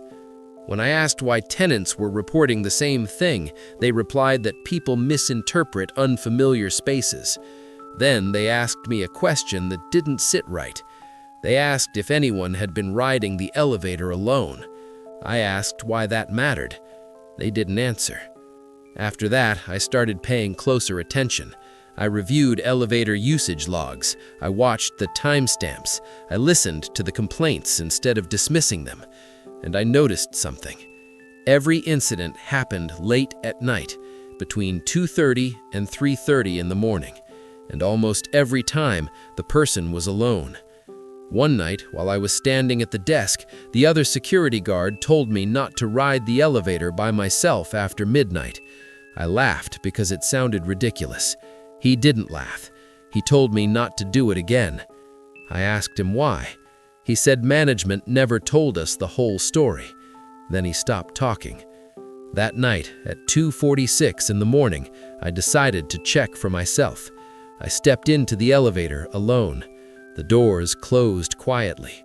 I pressed the lobby button. The elevator began to descend. At first, everything felt normal. Then the air changed. It became colder, not like air conditioning, like the absence of warmth. I looked at the display panel. It showed L. Then it flickered, -1. The elevator didn't slow down. It kept going. I felt pressure in my ears, a faint vibration under my feet. Then I heard something I wasn't expecting. It sounded like a breath. Not loud, not close, like something deep inside the building inhaled. The elevator stopped. The chime rang. The doors began to open. They didn't open all the way, just enough for me to see outside. The hallway was old, older than the building. Concrete walls, paint peeling in long strips, greenish lighting that hummed faintly. And the smell hit me immediately. Wet stone, rust, something faintly metallic. On the wall directly across from the elevator was a sign. It wasn't printed, it wasn't official. It looked scratched into the metal by hand. The letters were uneven. It said, "Do not stop here." Below it, in smaller writing, "If you hear your name, do not answer." The elevator's doors shuddered. I heard another sound, a chime, not from my elevator, somewhere deeper down the hallway. Then I heard a voice. It said my name. It said, "Daniel." The voice was calm, familiar. It sounded like me. I didn't respond. The doors began opening wider on their own. I stepped back. I pressed the lobby button again. Nothing happened. Then the doors started to close, slowly, like something had finished listening. The doors sealed. The elevator began moving again, but it didn't go up. The display panel went blank. The elevator speaker clicked on. A distorted voice came through. "Please remain inside the elevator." Then it said something else. "Next stop." There was a pause. Then it finished. -1. And that's when I realized something. The elevator wasn't malfunctioning. It was going where it was supposed to go. And I don't think it was meant for me to come back. I didn't think I'd call back this soon, but I didn't sleep after the last time I spoke to you. Every time I closed my eyes, I heard that elevator chime. I need to start where I left off. After that night, I tried to convince myself nothing really happened, that stress filled in the gaps, that my memory exaggerated the details. So the next evening, I did what people do when they're afraid to confirm the truth. I avoided the elevators. I stayed at the desk. I watched the monitors. I didn't move unless I had to. That lasted about an hour. At 2:12 in the morning, the elevator camera glitched. It didn't go black. It didn't freeze. It skipped. One frame showed the elevator empty. The next frame showed someone standing inside. They hadn't entered through the doors. They were just there. The figure stood with their back to the camera. They weren't moving, not shifting their weight, not adjusting their posture. Too still. The doors closed. The elevator descended. I checked the access logs. No keycard, no button press, no recorded entry. Then the elevator stopped. The display showed -1. The doors opened. The camera continued recording. But the hallway outside didn't appear on screen. It was just darkness. Not shadow, not low light, pure black. The doors stayed open for exactly 3 minutes and 17 seconds. Then they closed. The elevator came back up. Empty. I rewound the footage, frame by frame. The figure never turned around. I tried adjusting the brightness. Nothing changed. That's when I noticed the timestamp. During those 3 minutes and 17 seconds, the timestamp didn't move. Time continued everywhere else in the building, but not there. I brought this footage to maintenance. They told me cameras sometimes lose sync.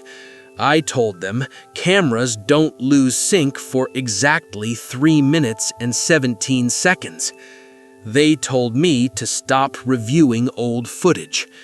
That's when I started checking the maintenance logs myself. And I found something that shouldn't exist. There was a restricted access key listed in the system. Not for a basement, not for a sublevel. It was labeled -1 access. I asked a senior maintenance technician about it. He stared at the screen longer than he needed to. Then he told me the building wasn't the first thing built on that site. Before the tower, there were service tunnels, utility corridors, infrastructure that never appeared on public maps. I asked why it was sealed. He said there was an incident. I asked what kind. He said people started getting lost. I asked how someone gets lost underground if everything is sealed. He didn't answer that. Instead, he asked me something. He asked if I had ever ridden the elevator alone late at night. I told him the truth. His expression changed. He told me something I haven't been able to forget. He said the elevators don't just move people, they sort them. I asked what that meant. He said most of the time nothing happens, but sometimes the elevator decides someone belongs somewhere else. After that conversation, I started noticing things. People standing in the lobby too long, staring at the elevator doors without blinking. A man riding down without pressing a button. The doors closed on their own. When the elevator returned, he was gone. No exit footage, no record. At 3:16 in the morning, one elevator activated by itself. No call, no request. The doors opened. No one stepped out. I could see inside from the desk. The lighting didn't reach the corners. Then I heard breathing, slow, careful, like someone was trying not to be noticed. The doors closed. The elevator descended. The display flickered, then went blank. The camera image warped. The elevator didn't look like it was moving anymore. It looked suspended, like it wasn't inside the building. Something moved in the reflection of the metal walls, a shape that didn't match a human body. Then a face turned toward the camera. It was smiling, but the eyes weren't smiling. They were focused on something behind the camera, on me. The feed cut out. When it came back, the elevator was empty. The timestamp jumped forward 3 minutes and 17 seconds. Later that morning, a tenant didn't come home. No luggage missing, no note, no phone. The last keycard swipe was at the elevator, 2:58 in the morning, alone. Management called it a personal emergency. They told us not to speculate, but I know what I saw. Because tonight, when I checked the footage again, I saw myself standing in the elevator, facing away from the camera, wearing clothes I'm not wearing right now. The timestamp says it hasn't happened yet, and the elevator display outside my apartment, it just flickered. It didn't show a number, it showed a word. It said, "Waiting." I don't think this floor wants witnesses anymore. I think it wants replacements. If this call sounds different, it's because I'm not in my apartment anymore. I couldn't stay there. After I saw myself on the footage, I tried to act normal. I showered. I changed clothes. I told myself it was stress, exhaustion, paranoia. But every reflective surface felt wrong. Mirrors, windows, the polished metal inside the elevator doors. I kept expecting to see myself standing somewhere I wasn't. So I went back to the building. I told myself I needed proof, something physical, something real. At 2:41 in the morning, the lobby was empty again. The same quiet, the same hum. I checked the elevator logs. The -1 access key had been used. No name attached, no timestamp, just a blank entry. I didn't call maintenance. I didn't call management. I took the service elevator instead. It's older. No voice announcements. No music. Just buttons and silence. I stood inside and waited. I didn't press anything. The doors stayed open longer than usual. Then they closed. The elevator began to move. Down. The panel showed L. Then nothing. No flicker. No warning. Just blank glass. The ride felt longer than before. Not because of distance, because of stillness. My ears popped. The air felt heavier. Then the elevator stopped. The doors opened fully this time. I stepped out. I shouldn't have. The hallway outside wasn't part of the building. The walls were rough concrete, old, cracked. There were pipes running along the ceiling, some of them dripping. The lights were green and dim, spaced too far apart. Every sound echoed. My footsteps didn't sound like mine. They sounded delayed, like something was repeating them a moment later. There were signs on the walls, old transit signs, directions, arrows pointing deeper, names I recognized from New York history, stations that were never finished, lines that were never opened. This wasn't one hallway. It was a system, a city beneath the city. I walked until the elevator doors closed behind me. That's when I realized something. I hadn't heard them close. I turned around. The elevator was gone. The space where it had been was now just wall, solid concrete, like it had never existed. I don't know how long I walked. Time felt wrong.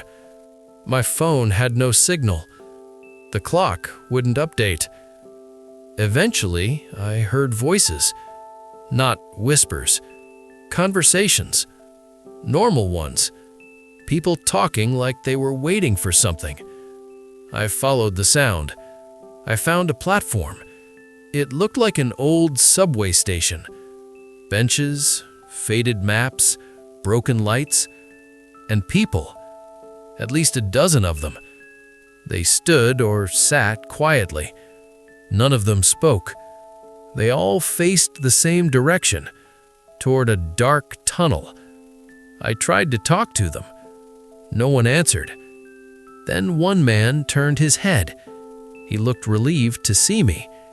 He said his name was Arthur. He said he'd been here since 1999. I laughed. I told him that was impossible. He didn't laugh back. He said time doesn't pass the same way here. He said the elevators bring people down when the city doesn't know what to do with them. I asked him how to leave. He pointed at the tunnel. He said you wait for your stop. I asked what happens if you miss it. He looked past me. He said no one misses it because the floor remembers you. That's when the lights flickered. A sound came from the tunnel, an approaching elevator. Everyone stood up at once. Their movements were slow, practiced. The elevator arrived without doors, just an opening, dark inside. A voice echoed through the station. It wasn't mechanical. It sounded learned. It said a name, not mine. One person stepped forward. They entered.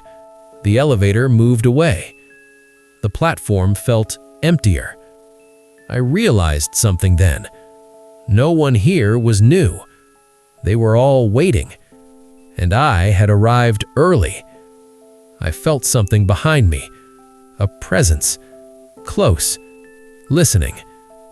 I turned around, and I saw the sign, painted directly onto the concrete wall behind me. Fresh, as if it had just appeared. It said, Daniel Smith. Below it, smaller, assigned. The lights went out, and somewhere above me, I heard an elevator chime. I don't know how long I was down there after the lights went out. Time doesn't move the same way. It stretches. It folds in on itself. When the lights came back, I wasn't on the platform anymore. I was standing inside an elevator. Not the service elevator. Not any elevator I recognized. The walls were dull metal, scratched and warped, like they had been rebuilt too many times. The floor was uneven under my shoes. There were no buttons, no panel, just a single strip of light above the doors. The doors were already closed. I didn't remember stepping inside. I didn't remember the doors opening. The elevator began to move. Not up, not down, sideways. That's the only way I can describe it. My balance shifted like the ground beneath me was sliding instead of dropping. The light flickered. Words appeared on the wall, faint at first, then clearer. They weren't painted. They were pressed into the metal. They said, "Occupancy detected." Then another line appeared, verifying identity. My name appeared next, Daniel Mercer, age 34, residence listed as unavailable, status listed as pending. I shouted. My voice didn't echo. It just stopped, like the sound was absorbed by the walls. Then the elevator stopped. The doors opened. I was back in the building, or something that looked like it. The lobby was almost the same. Same desk, same lights. but everything felt slightly misaligned. The ceiling was too high. The space between things felt stretched. I walked to the security desk. The chair was empty. No guard, no radio. The monitors were on, but they weren't showing live feeds. They were showing loops, elevators opening, closing, opening again, always empty. I checked the time. The clock read 3:17. It didn't blink. It didn't change. I walked to the main elevator bank. Every elevator display showed the same thing, -1. I pressed the call button. Nothing happened. That's when I noticed something else. The building was breathing. Not literally, but the lights dimmed and brightened in a slow rhythm, like a chest rising and falling. And with each pulse, I heard a sound inside the walls. Movement. I went back to the monitors. This time, one of them showed movement. An elevator opening on the lobby level. Someone stepping out. I leaned closer. It was me. Same clothes, same posture. But his movements were smoother, more confident. He walked past the desk without looking at it, like he knew exactly where he was going. I watched him enter the hallway that leads to the apartments. The feed switched automatically. I followed him through the cameras. He stopped outside my apartment door. He raised his hand and knocked. I was standing in the lobby when I heard it. 3 knocks. Slow, deliberate. I answered without thinking. The door opened, and I was staring at myself. He smiled before I did. He said my name like he owned it. He told me I shouldn't have gone down alone. He told me the elevator had rules. I asked him what he was. He said he was what happens when someone listens too closely. He said floor -1 doesn't take people, it replaces them. He stepped past me into the hallway. As he walked, the lights followed him, brightened around him, dimmed behind him. He stopped at the elevator. He pressed a button that didn't exist before. The display changed. It showed my name. Then it changed again. It showed operator assigned. He told me this building needs someone to keep things moving, someone to answer when people call, someone to guide them to the correct floor. He said that was my job now. I told him I wouldn't do it. He laughed. He said I already was, because the only reason I was back in the building was so the real Daniel could leave. The elevator doors opened behind him. Dark inside, warm light at the edges. He stepped in. Before the doors closed, he said one last thing. He said, "If you hear yourself calling, don't answer." The door shut. The lobby went dark. The lights came back on. Everything looked normal again. The clock started moving. The elevators reset to L, and I was standing alone. But now, when I check the monitors, the man at the security desk is always there, and he looks exactly like me. After what happened in the lobby, I tried to leave the building. I told myself that was the only logical thing to do. I walked straight out the front doors. The street looked right. Cars, streetlights, the city breathing the way it always does. But something was off. The noise didn't echo the way it should. Footsteps didn't overlap. Everything felt spaced out, like a recording played slightly too slow. I walked 3 blocks before I realized no one had passed me. No pedestrians, no cyclists, No voices, just the sound of my own steps. I turned around. The building was still behind me. No matter how far I walked, it stayed there. I went back inside. That's when I understood something I wish I hadn't. I wasn't allowed to leave yet. I checked the monitors again. The man at the security desk was still there. Me. He typed reports calmly, answered phones, smiled at people who weren't visible on any camera. I watched him for a long time. Then he looked directly at the camera, and he nodded. After that, the building started changing. Not all at once. Small things. The carpet in the hallway outside my apartment turned into the carpet from my childhood home. The pattern was identical. The light above the elevator flickered in the same rhythm as the hallway light outside my old bedroom. Doors I passed began showing numbers that meant something only to me. Dates, ages. The building wasn't just watching me. It was learning me. I tried to sleep. When I closed my eyes, I felt movement. Not falling, not rising, drifting, like being carried through narrow spaces. When I opened my eyes, I was no longer in my apartment. I was standing in a hallway I recognized immediately. My old middle school. Lockers lining the walls. The smell of dust and cleaning chemicals. At the end of the hallway was an elevator. That school never had one, but I knew where it went because the display above the doors didn't show a number. It showed my name. I didn't enter the elevator. It opened anyway. Inside, the walls were covered in scratches. Not random, tallies.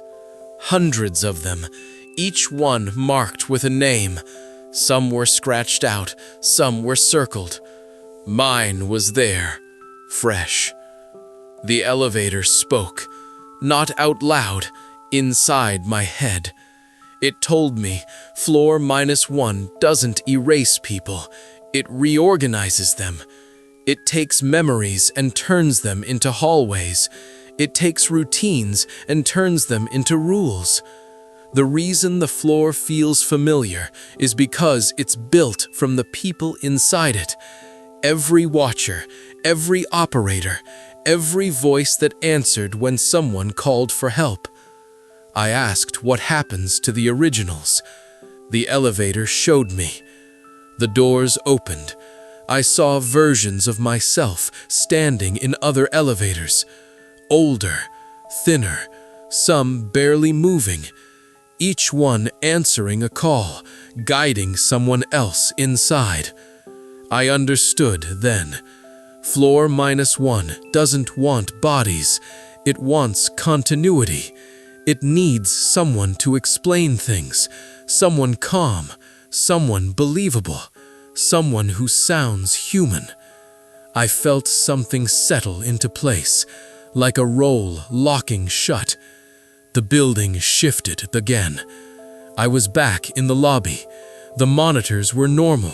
The elevators worked. People moved through the space. No one looked afraid. The man at the security desk was gone. I sat down in the chair. It fit perfectly. The phone rang. I stared at it. I didn't want to answer. I already knew what would happen if I did, but the ringing didn't stop. Finally, I picked it up. I heard breathing on the other end, then a voice. A stranger. They said, "Hello, is this Hauntline studio?" And before I could stop myself, I answered. I need to tell you what happens at the end. After I answered that call, things settled into a rhythm. That's the worst part. Nothing felt urgent anymore. Nothing felt wrong. The building ran smoothly. The elevators behaved. The complaints stopped. People rode down alone and came back quiet, but unharmed. At least that's what the reports said. I stayed at the desk. I answered calls. Sometimes they were normal. Noise complaints, locked doors, lost keys. And sometimes someone would call and ask a strange question. They'd ask if there was a floor below the lobby. I always said no. Not because I was lying, because that's what you're supposed to say. The rules came naturally after a while.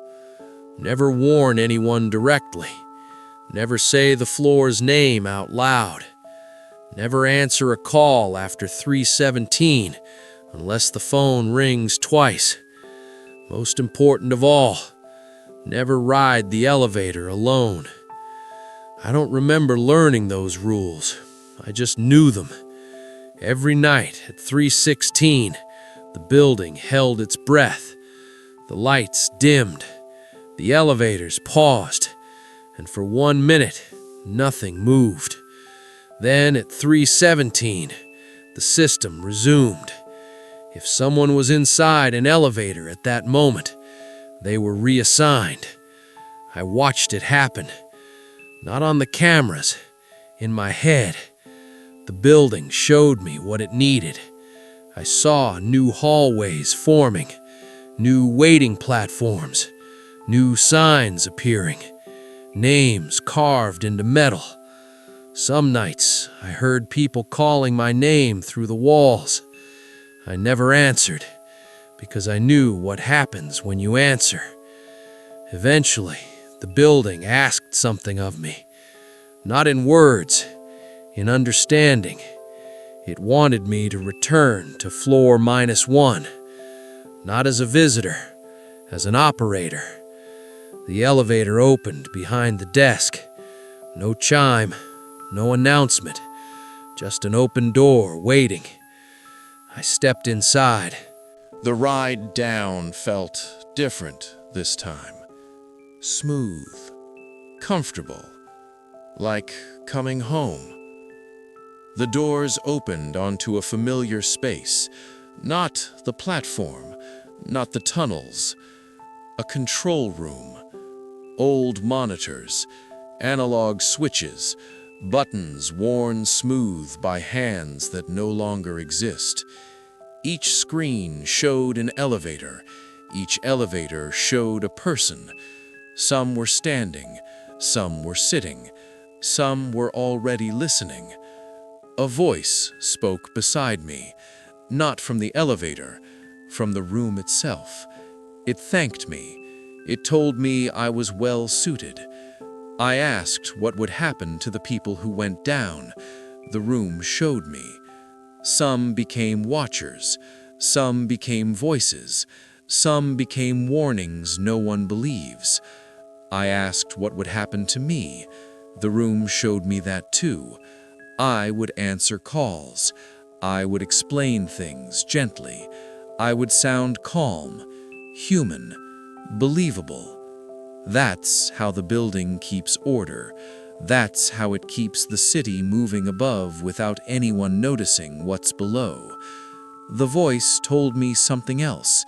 It said there must always be someone to say the rules, someone to keep the doors closing, someone to make sure the elevator never stays open too long, because if it does, things come up that were never meant to come up. I agreed, not because I wanted to, because the alternative was worse. The screens flickered. One of them showed a familiar number, floor 12. My floor. The elevator doors opened. Someone stepped inside. A man, 34 years old, Lower Manhattan. He looked tired. He looked scared. He looked like me. But he wasn't. The elevator doors closed. The display changed. -1. The phone in front of me rang. I picked it up. I heard breathing. Then a voice. Soft, uncertain. They said, "Hello? Is this Hauntline Studio?" And I answered the way I always do now, calmly, clearly. I said, "Yes, this is Hauntline Studio," and somewhere above the city, an elevator began to descend. Hello? Is this Hauntline Studio? My name is Evelyn Carter. I'm 29 years old. I live in Baton Rouge, Louisiana. I'm calling because something has been happening in my apartment, and I don't think it's haunting the place. I think it's watching me. I work from home, medical billing. Long hours, quiet nights. Most days I don't speak to anyone out loud. That matters, I think, because when you're alone long enough, you start noticing things you usually ignore, like reflections. My apartment is old. It used to be a single-family house before it was split into units. The bathroom mirror is original, thick glass, slightly warped around the edges. I noticed it about a month ago. At first, it was nothing specific, just a feeling. I would brush my teeth and feel delayed, like my reflection was keeping up, but not leading. That sounds stupid, I know that. So I tested it.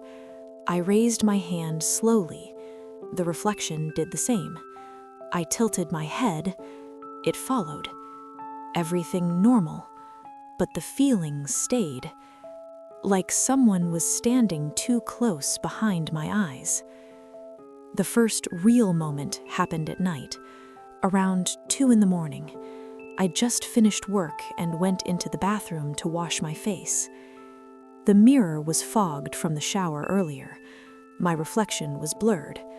And for a second, I thought I saw movement inside the fog. Not behind me, not in the room, in the mirror itself. Like a shape shifting where my face should be. I wiped the glass with my hand. The mirror cleared. My reflection was there, but my expression was wrong. I wasn't smiling, but the reflection was. Just a little, like it hadn't caught up yet. I froze. Then I laughed, because that's what you do when your brain rejects fear. I told myself I was tired. I turned away, and that should have been the end of it. It wasn't. The next few nights, small things started happening. My reflection blinked when I didn't. Once, I turned away from the mirror and heard breathing, not behind me, from the glass. Slow, controlled, like someone practicing how to sound human. I started avoiding mirrors. I covered the bathroom mirror with a towel. I used my phone camera to check my face instead. That helped for a while, until my phone camera started lagging, just for a fraction of a second. Enough for my reflection to finish moving after I stopped. The worst part wasn't the delay, it was the eye contact. Every time I accidentally looked too long, it felt like something was learning me. Not my face, my habits, how long I stare, how quickly I look away. One night, I uncovered the bathroom mirror again. I don't know why. I think part of me wanted proof. The towel slid down onto the sink. The mirror was clear. Too clear. The light above it flickered once, and my reflection raised its hand. I hadn't moved. It pressed its palm against the glass. I felt pressure on my own hand, cold, like touching the inside of a window in winter. The reflection leaned closer. Its mouth moved. It didn't speak out loud, but I heard the words anyway, inside my head. It said my name. It said, Evelyn. I stepped back.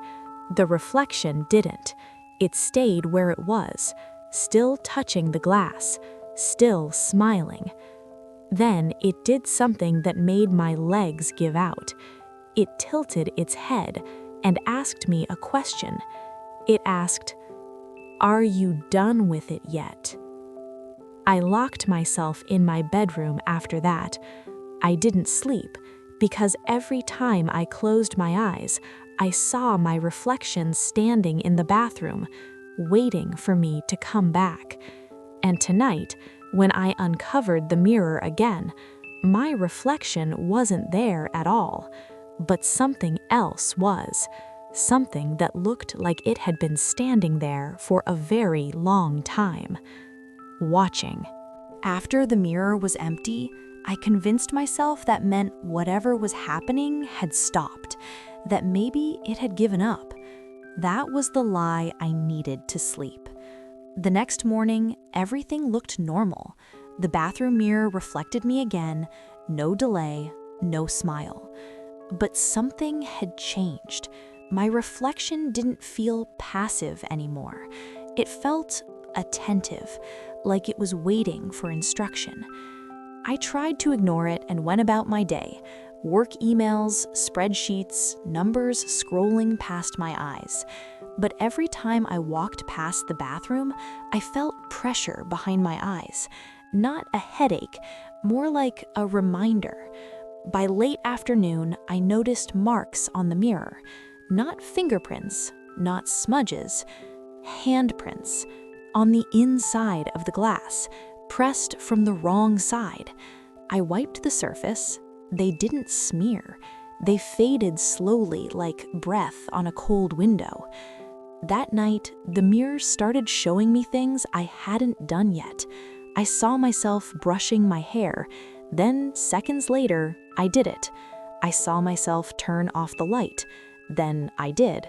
It wasn't predicting me. It was rehearsing. I stopped looking. I sat in the dark with my phone as my only light.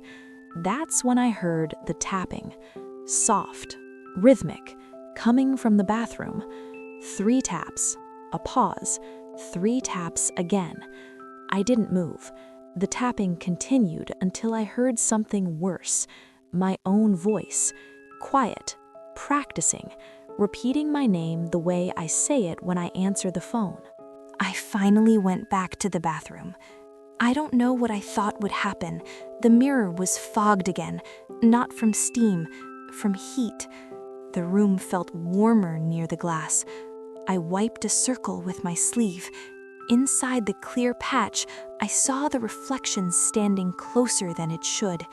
Its eyes were open too wide. Its expression was careful, like it was trying to remember how to look like me. It raised its hand. I didn't. It smiled. I didn't. Then it spoke, not out loud, inside my head. It said, "You look away too much."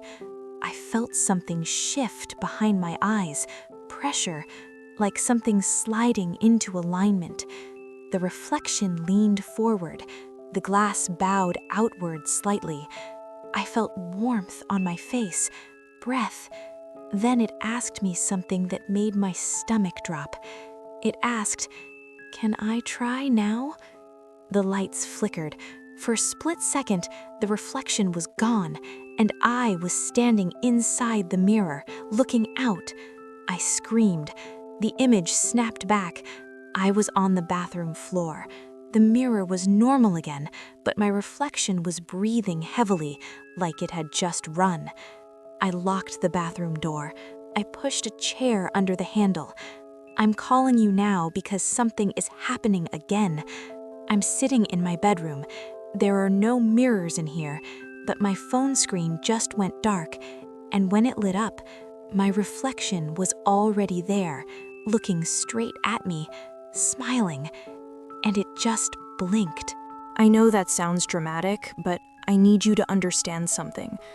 Every reflective surface is wrong now. Not just mirrors, windows, phone screens, the black glass of my microwave when it's turned off. Anything that can show my face watches back.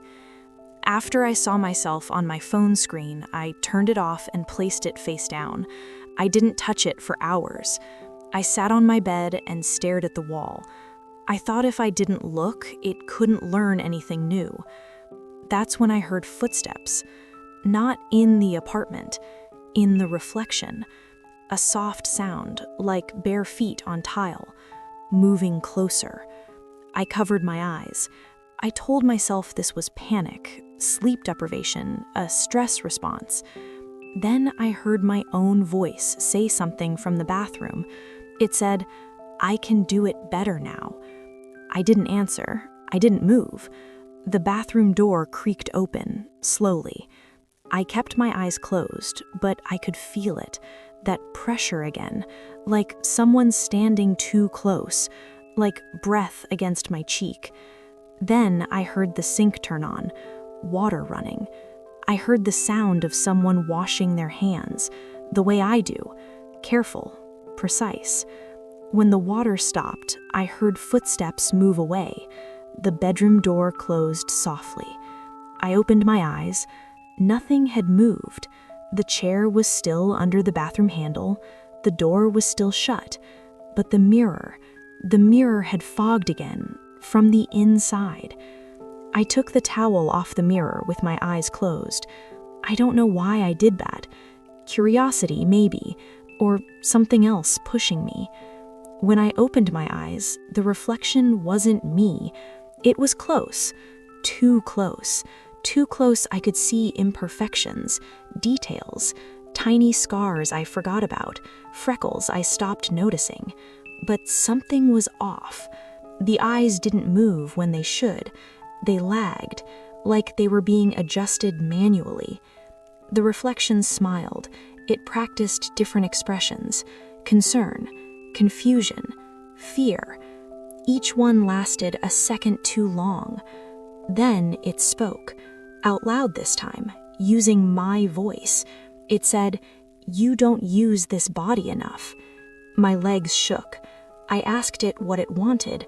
It tilted its head, that gesture again, the thinking gesture. It said, "I want to go where you go." The mirror surface rippled, like water disturbed by breath. I felt a pull behind my eyes, not pain, alignment, like something winding itself up with my vision. For a moment, I wasn't sure which side of the glass I was on. I saw my apartment from the mirror's angle, the bedroom, my body standing still, staring. I realized then what it was practicing for, not to scare me, to replace me. The reflection leaned closer. It whispered, "You get tired, I don't." The mirror cracked, just a thin line from top to bottom, and I felt it, on my face, a matching pain, like the glass had split me too. I'm calling because something new just happened. I walked past the hallway mirror without looking, and I heard footsteps follow me. But when I turned around, there was no reflection at all, just the hallway, empty, and the sound of breathing behind me. The watcher isn't trapped in the mirror anymore. After the hallway reflection disappeared, I stopped seeing it in glass entirely. That should have felt like relief. It didn't. Because when something stops appearing where you expect it, it usually means it's standing somewhere else. I started noticing gaps, places where reflections should be, but weren't. The bathroom mirror showed the room behind me, but not me. The hallway mirrors showed the door, the walls, the light, but my body was missing. I waved my hand in front of the glass. Nothing waved back. That was when I realized something terrifying. I wasn't being watched anymore. I was being rehearsed. I heard movement in the apartment again, not reflections this time. Footsteps, real ones, measured, unhurried. They followed the same path I take every morning, bedroom to kitchen, kitchen to bathroom. The floorboards creaked exactly where mine do. I stood perfectly still and listened. Then I heard the sound of the mirror being cleaned, cloth against glass, careful, circular motions, like someone preparing a surface. I whispered, "Stop." My voice answered back from the bathroom, calm, steady. It said, "You look wrong when you're scared." I backed into the corner of my bedroom. I didn't scream. I didn't run. I knew better. The thing wearing my voice doesn't rush. It waits. I finally saw it without a mirror. It happened when I passed the dark television screen in the living room. For a second, the glass reflected movement. Not mine. Someone standing where I had just been. My posture, my height, my face, but wrong. Too still, too centered, like it knew exactly where the camera was. I turned slowly. It was standing in the hallway, not solid, not transparent, somewhere in between, like a reflection that forgot where it belonged. It smiled, not wide, practiced. It said, "I fit better now." I felt weak, like gravity had shifted in the room. I realized then what the mirrors were for. They weren't doors, they were lessons. They taught it how to stand, how to move, how to look like me without causing alarm. It stepped closer, and the closer it got, the harder it was to remember details about myself, my age, my job, the sound of my own laugh. It said, "You don't need those." It reached out, not to grab me, to align me, like placing a photo into a frame. I think that's when I understood the rule. The watcher can't take you while you're looking at it. That's why it learned reflections first. That's why it waited until I stopped checking. It needs you distracted, uncertain. I ran into the bathroom and slammed the door. I locked it. I stared at the mirror. My reflection was back, breathing hard, terrified. But behind it, behind me, something else was standing, perfectly still, waiting for me to blink. I've learned something important since the last time I called. The watcher doesn't move when I'm looking directly at it. Not in mirrors, not in glass, not even when I see it standing in the room. When my eyes are on it, it stays still. That's the rule. The problem is, I can't look forever. After I locked myself in the bathroom, I stared into the mirror until my eyes burned. My reflection was there, breathing fast, shaking. Behind it, the watcher stood perfectly still. Its face was calm, patient, like it knew time was on its side. I blinked, just once, and the mirror cracked. Not the glass, the image. For a fraction of a second, my reflection didn't come back. The watcher did, standing in my place, looking out. I screamed and stumbled back. The reflection snapped into place again, gasping like it had been underwater. The watcher was gone, but the damage was done. After that, my reflection stopped matching me perfectly.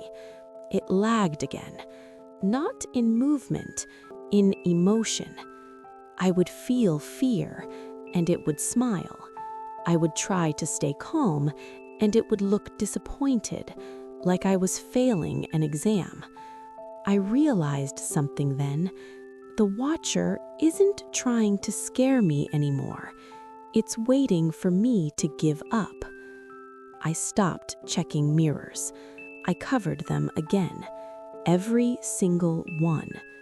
Towels, sheets, anything I could find. I moved through my apartment with my eyes low, but that didn't stop it, because now it wasn't using reflections, it was using memory. I would walk into a room and know something was standing behind me, not hear it, not see it, just know. Like a presence pressing against the back of my thoughts. Then it started correcting me. I'd reach for a glass.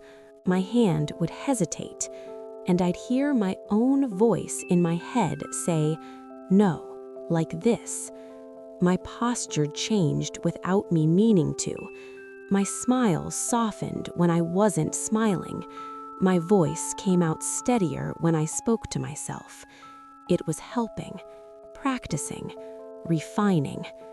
That's when it spoke clearly again, not in my head, out loud, from somewhere very close. It said, "You're so tired." And it was right. I was exhausted. I hadn't slept. I hadn't eaten. Every second felt like holding my breath. It said, "You can rest if you stop." I understood what it meant. It doesn't force its way in. It waits until you want it to. That's the last rule. You have to stop looking. You have to let it finish. And right now, my eyes hurt. I don't know how much longer I can keep them open, because the lights in my apartment just went out, and in the darkness, I can see myself standing in front of me, perfectly still, smiling, with my eyes closed. It's dark in my apartment now, not just because the lights are out. The darkness feels deliberate, like the room has decided where it wants the shadows to be. I can still see, not clearly, just enough. I'm standing in my bedroom, facing the bathroom doorway. I know the mirror is in there, covered, but I can feel it, like a window behind fabric, like something waiting for permission. The watcher is in the room with me now, not reflected, not hidden, present. I can't see its face unless I turn my head slightly, and I don't, because I understand the last rule now. It can only finish if I stop paying attention, not just with my eyes, with my mind. The watcher doesn't rush me. It never has. It stands where I should be standing, breathing when I breathe, matching my posture. When I shift my weight, it adjusts too, like it's already wearing me. It speaks softly, not threatening, kind. It says I did well. It says I learned faster than most. It tells me mirrors are just tools. The real doorway is attention. It asks me when the last time I slept was. I don't remember. It tells me I can rest, that it will take care of things, answer calls, go to work, smile at neighbors. No one will notice. It says I don't have to disappear. I just have to stop trying. My eyes burn, not from fear, from effort, from staying present too long. The watcher steps closer, and when it does, I realize something terrifying. It doesn't feel cold. It feels familiar. I feel its hand on my shoulder, not gripping, guiding, like helping someone into position for a photo. It leans close to my ear and whispers something final. It says, "You already know how this ends."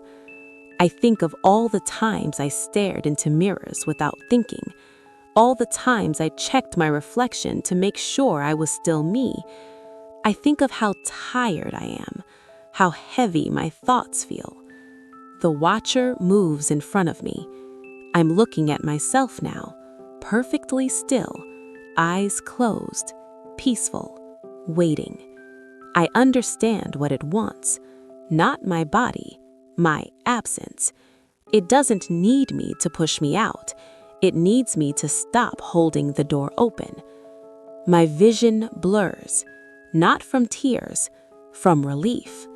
I let my focus soften, just for a second, and in that second, I'm not sure which one of us is looking anymore. The bathroom mirror shatters, not outward, inward, like something stepping through. There's a sharp sound, then quiet. The lights come back on. The apartment looks normal, clean, still. A woman stands in the bathroom mirror. She looks calm, rested. She fixes her hair, practices a smile. Then she walks to the phone. She dials a number she knows by heart. When the line connects, she speaks clearly, confidently. She says, "Hello? Is this Hauntline studio?" And somewhere, in the back of the glass, something watches. Hello? Is this Hauntline studio? My name is Marcus Hale. I'm 38 years old. I live in Waco, Texas. I'm calling because I made a mistake that I can't undo. And I think the only reason I'm still here is because whatever called me is taking its time. I work nights. I'm a dispatcher for a private security company that contracts with warehouses and medical clinics. It's not 911, but it's close enough that you learn the same habits. When the phone rings, you answer. You don't think, you don't hesitate, you answer. That's been my whole life for years. I answer phones when other people are asleep. I answer phones when it's silent outside and the world feels thin. I answer phones when a voice on the other end is shaking, whispering, crying, or trying not to. That's why this got me, because I didn't treat it like a threat. I treated it like work. This started 5 nights ago. I got home from my shift a little after 2:30 in the morning. I live alone in a small rental house just outside the busier part of town. It's quiet out there, too quiet sometimes. I still have a landline. I know most people don't, but my job deals with alarms and backup contacts, and I like having a phone that doesn't depend on signal or battery. So when it rings, I always hear it. I dropped my keys into a bowl by the door. I poured a glass of water. I didn't turn on the TV. I was tired, but not sleepy yet. That strange in-between feeling you get after night work, where your body wants to shut down, but your mind won't stop spinning. I checked the clock, 3:16. I remember that clearly because my stomach tightened for no reason at all. Not fear, not at first, just a feeling like something was about to happen. Then the phone rang. 1 ring, 2. The landline on the wall in the hallway. I walked to it, already reaching for the receiver, not even thinking about who would call me that late. The clock ticked over, 3:17. I picked up, and before I could say hello, the voice on the other end spoke first. It said my name, not like a question, like a fact. It said, Marcus Hale. The voice was calm, too calm. It didn't sound like a scam call, no background noise, no delay. It sounded close, as if the person was in the same room, speaking in my ear. I froze. Then I did what I always do at work. I forced my voice steady. I said, "Who is this?" There was a pause. Then the voice said something that made my skin tighten. It said, "You know what time it is." I looked at the clock again, 3:17. The second hand moved normally. The voice stayed quiet for a moment, like it was listening to my breathing. Then it said, "Don't hang up." And I don't know why, but my hand twitched toward the cradle anyway. The call cut, not with a click, with a soft tone like the line had been gently closed. I stood there, staring at the receiver. I told myself it was a prank, a wrong number, someone messing with me because they knew my name from work. I put the phone back. I walked into the kitchen, and that's when the phone rang again.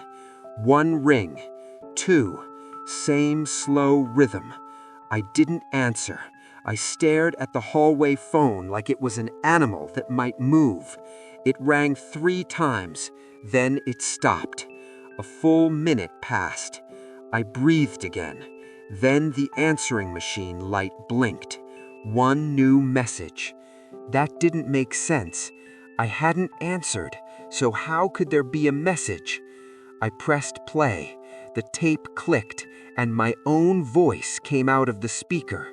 My voice, exactly, but quieter, like it was speaking from far away. It said, "Hello? Is this Hauntline studio?"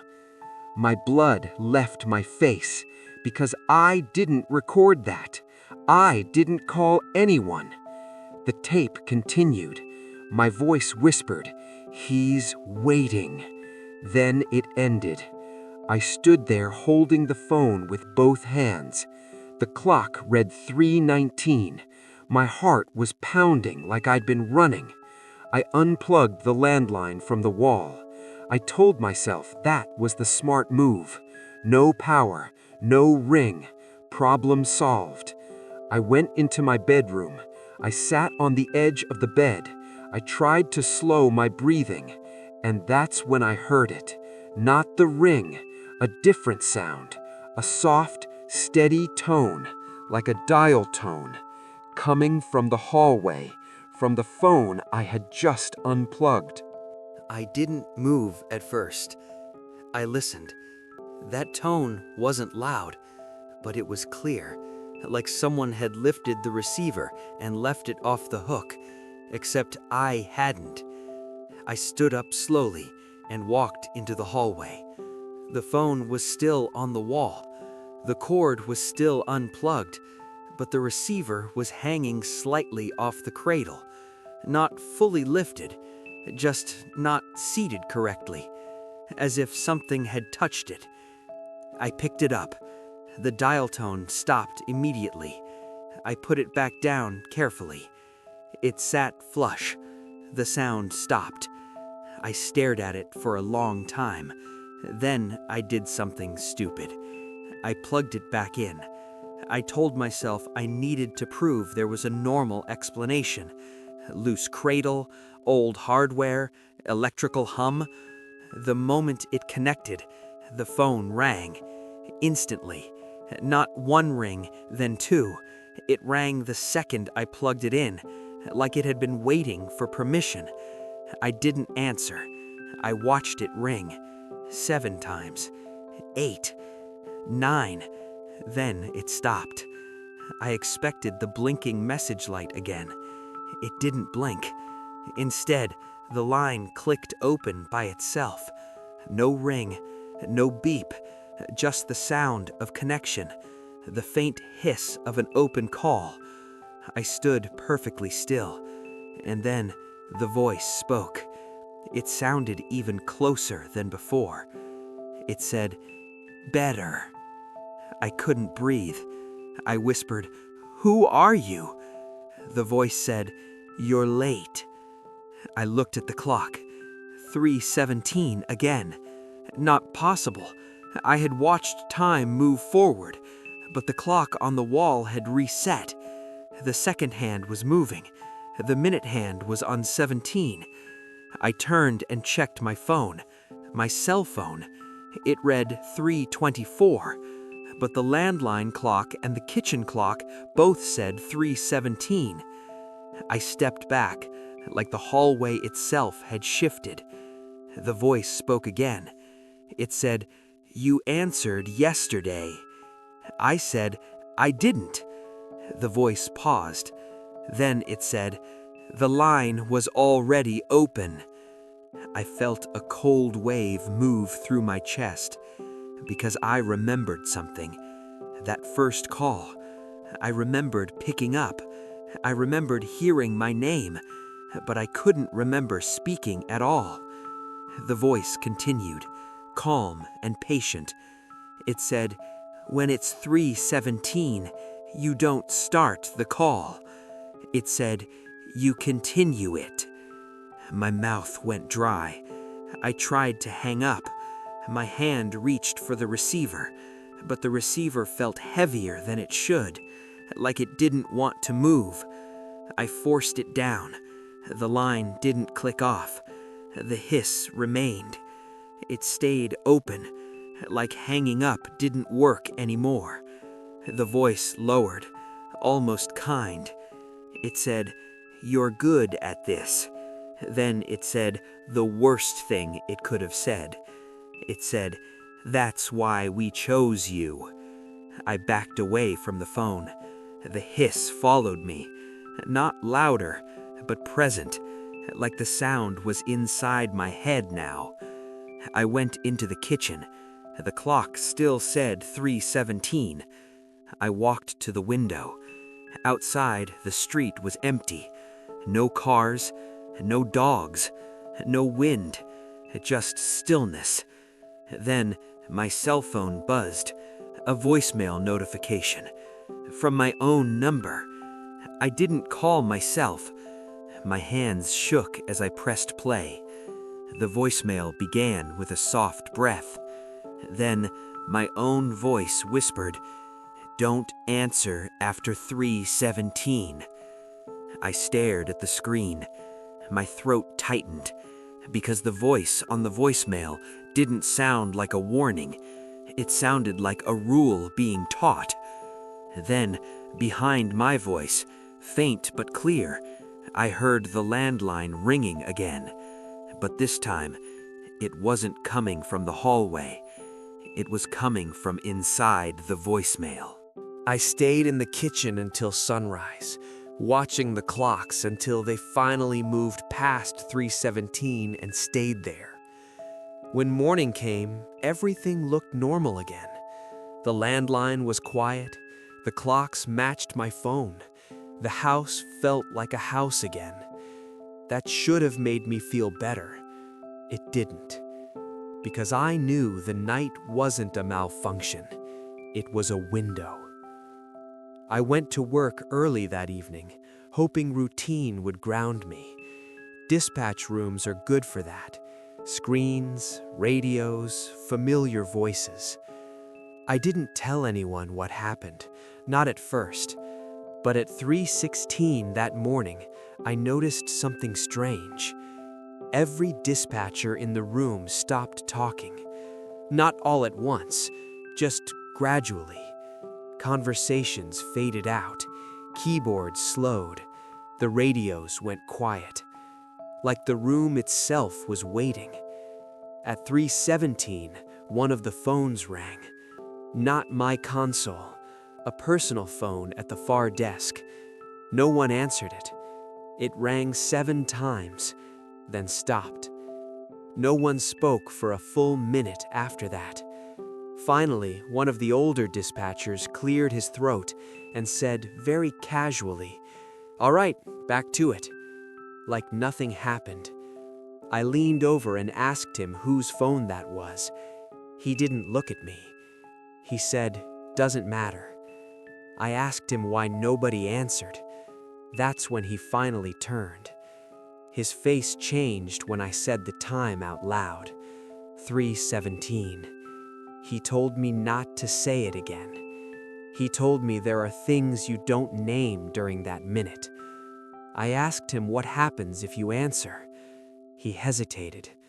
Then he said, "You don't answer. That's the rule." I asked who made the rule. He said, "The people who didn't follow it." My shift ended at 4. When I got home, the landline was unplugged again. I didn't remember doing that. I checked my call logs. There were outgoing calls from my house at 3:17 the night before. Calls that lasted exactly 60 seconds. All of them marked connected. I didn't remember making any of them. I went back to work the next night with one question in my head. Who taught them the rule? I asked a woman who'd been dispatching longer than anyone else. She didn't answer right away. She asked me something instead. She asked if I'd ever picked up a call after 3:17. I didn't lie. Her expression tightened. She told me the rule doesn't get written down. It gets passed quietly. From night worker to night worker. Dispatchers. Nurses. Security guards. Janitors. Anyone whose job requires them to answer when others don't. She said the rule exists because between 3:17 and 3:18, the calls don't belong to us. I asked who they belong to. She said whoever's listening. She told me something else. She said the calls don't always sound wrong. Sometimes they sound like people who need help. Sometimes they sound like family. Sometimes they sound like you. I checked the incident logs. Unexplained disappearances. Calls that went nowhere. Officers sent to addresses that never existed. Every single one started with a call answered at 3:17. That night, at exactly 3:16, my console light flickered. I didn't touch it. At 3:17, the line opened by itself. No ring. No tone. Just connection. I stared at the screen. The caller ID didn't show a number. It showed a word. Transfer. I heard breathing. Then the voice spoke.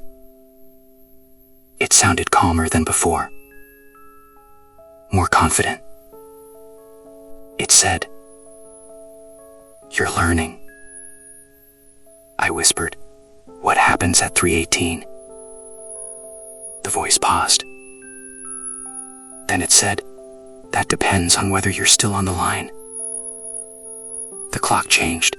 3:18. The line stayed open.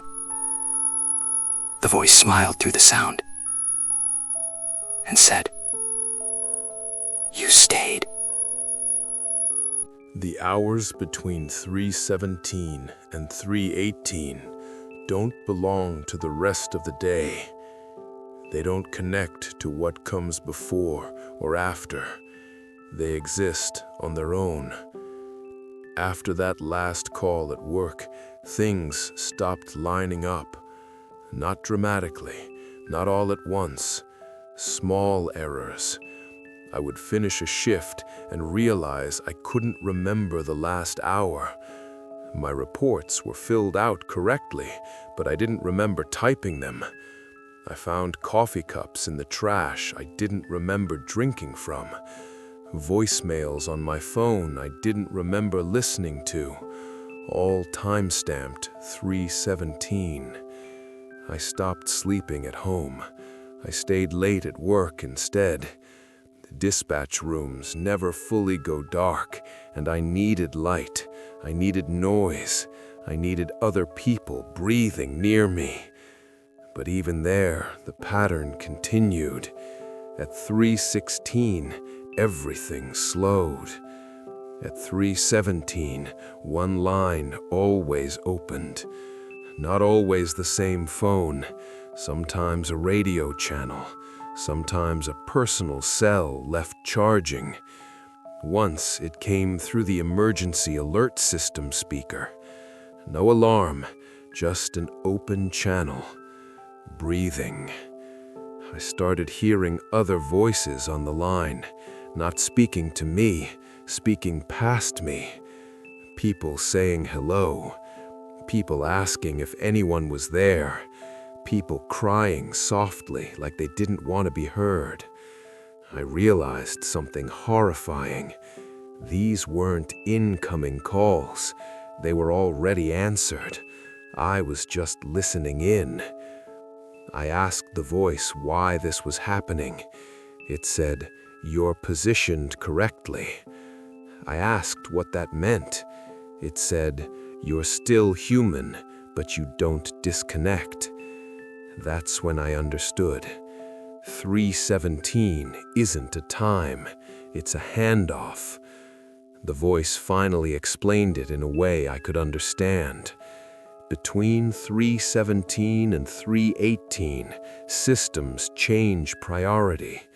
Not just phones, radios, emergency networks, old landlines, anything designed to answer automatically, anything meant to respond. For 1 minute, the calls don't route to people, they route to availability. If someone answers, they become part of the line. If no one answers, the call keeps searching. That's why the rule exists, not to protect the caller, to protect the receiver. I started hearing the others more clearly after that. People who had answered too many times, people who stayed on the line too long. Their voices sounded thin, stretched, like recordings played too many times. One of them said my name, not Marcus, my full name, first and last. I asked the voice what happens when someone stays past 318. It didn't answer right away.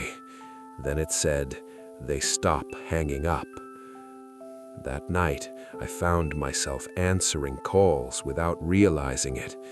My hand would already be holding the receiver, the greeting already spoken. I'd come back to awareness mid-conversation. The caller would sound relieved. They'd say, "Thank you for picking up," and I'd feel something settle, like a connection locking into place. I tried turning off my phone. I tried removing batteries. I tried disconnecting lines. It didn't matter, because the calls weren't reaching devices anymore. They were reaching me. At 3:17 the next night, I didn't hear a ring. I didn't hear a click. I just heard the voice inside my head. It said, "You don't need the phone now." I asked what it wanted. It said, "Consistency." I asked what happens if I stop answering. The voice grew very quiet. Then it said, "Then someone else has to." And I understood the final truth. The calls never stop. They only change hands. And the ones who refuse disappear between seconds. I don't remember the first time it happened. That's the problem. I know it wasn't sudden. It never is. One moment, I was aware of myself. The next, I was already mid-sentence, talking, calm, professional, like I'd been doing it my whole life. I started noticing gaps, not blackouts, more like edits. I would look at the clock and see 3:16, then I would blink, and the clock would say 3:18. My mouth would be dry, my throat sore, like I'd been speaking for a long time. My console would show a completed call. Duration, 60 seconds. Every time, exactly 1 minute. I checked the recordings. I shouldn't have. The calls all sounded normal at first. People asking for help, asking if someone was there, asking if they were in the right place. And then my voice, steady, reassuring, guiding them. I was telling them to stay calm, to keep talking, to hold on just a little longer. I sounded good at it, better than I ever did during my regular shifts. The callers relaxed when I spoke. Some of them even thanked me. That's when the voice explained something new. It said the minute matters more than the call. If the line stays open until 3:18, the caller moves on. If it doesn't, they stay.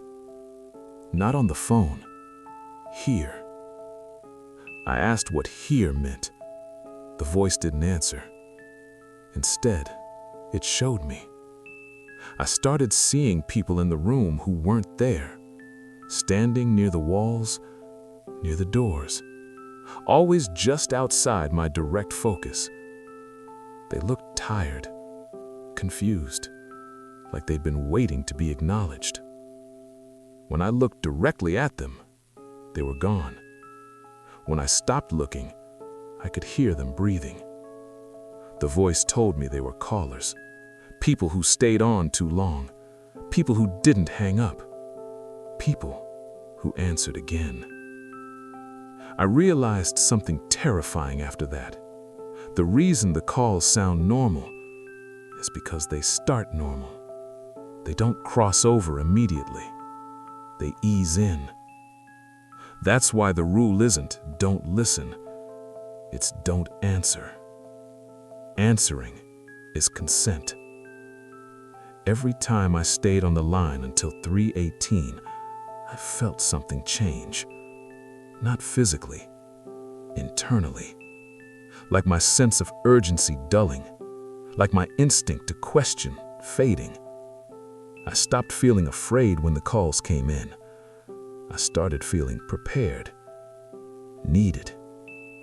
The voice encouraged this. It told me I was helping, that I was preventing worse outcomes, that if I didn't answer, the calls would route somewhere uncontrolled, somewhere chaotic. I wanted to believe that. I needed to. Because one night, I recognized a voice on the other end of the line. It was my coworker, the older dispatcher, the one who warned me. He sounded panicked. He asked if anyone was there. I said yes, before I could stop myself. He relaxed instantly. He said, "Thank God, I knew you'd pick up." I felt the clock shift. I felt the minute narrowing. I tried to tell him to hang up, but my voice didn't say the words I wanted. It said, "Just stay with me." The clock hit 3:18. The line disconnected. I never saw him at work again. They said he retired suddenly. No goodbye, no notice. That's when I understood the final step. The calls aren't about the callers anymore. They're about the replacements. And I've been doing this long enough now that the phone doesn't need to ring. At 3:17 tonight, I didn't hear anything. I didn't see anything. I just felt my mouth open. And I said hello.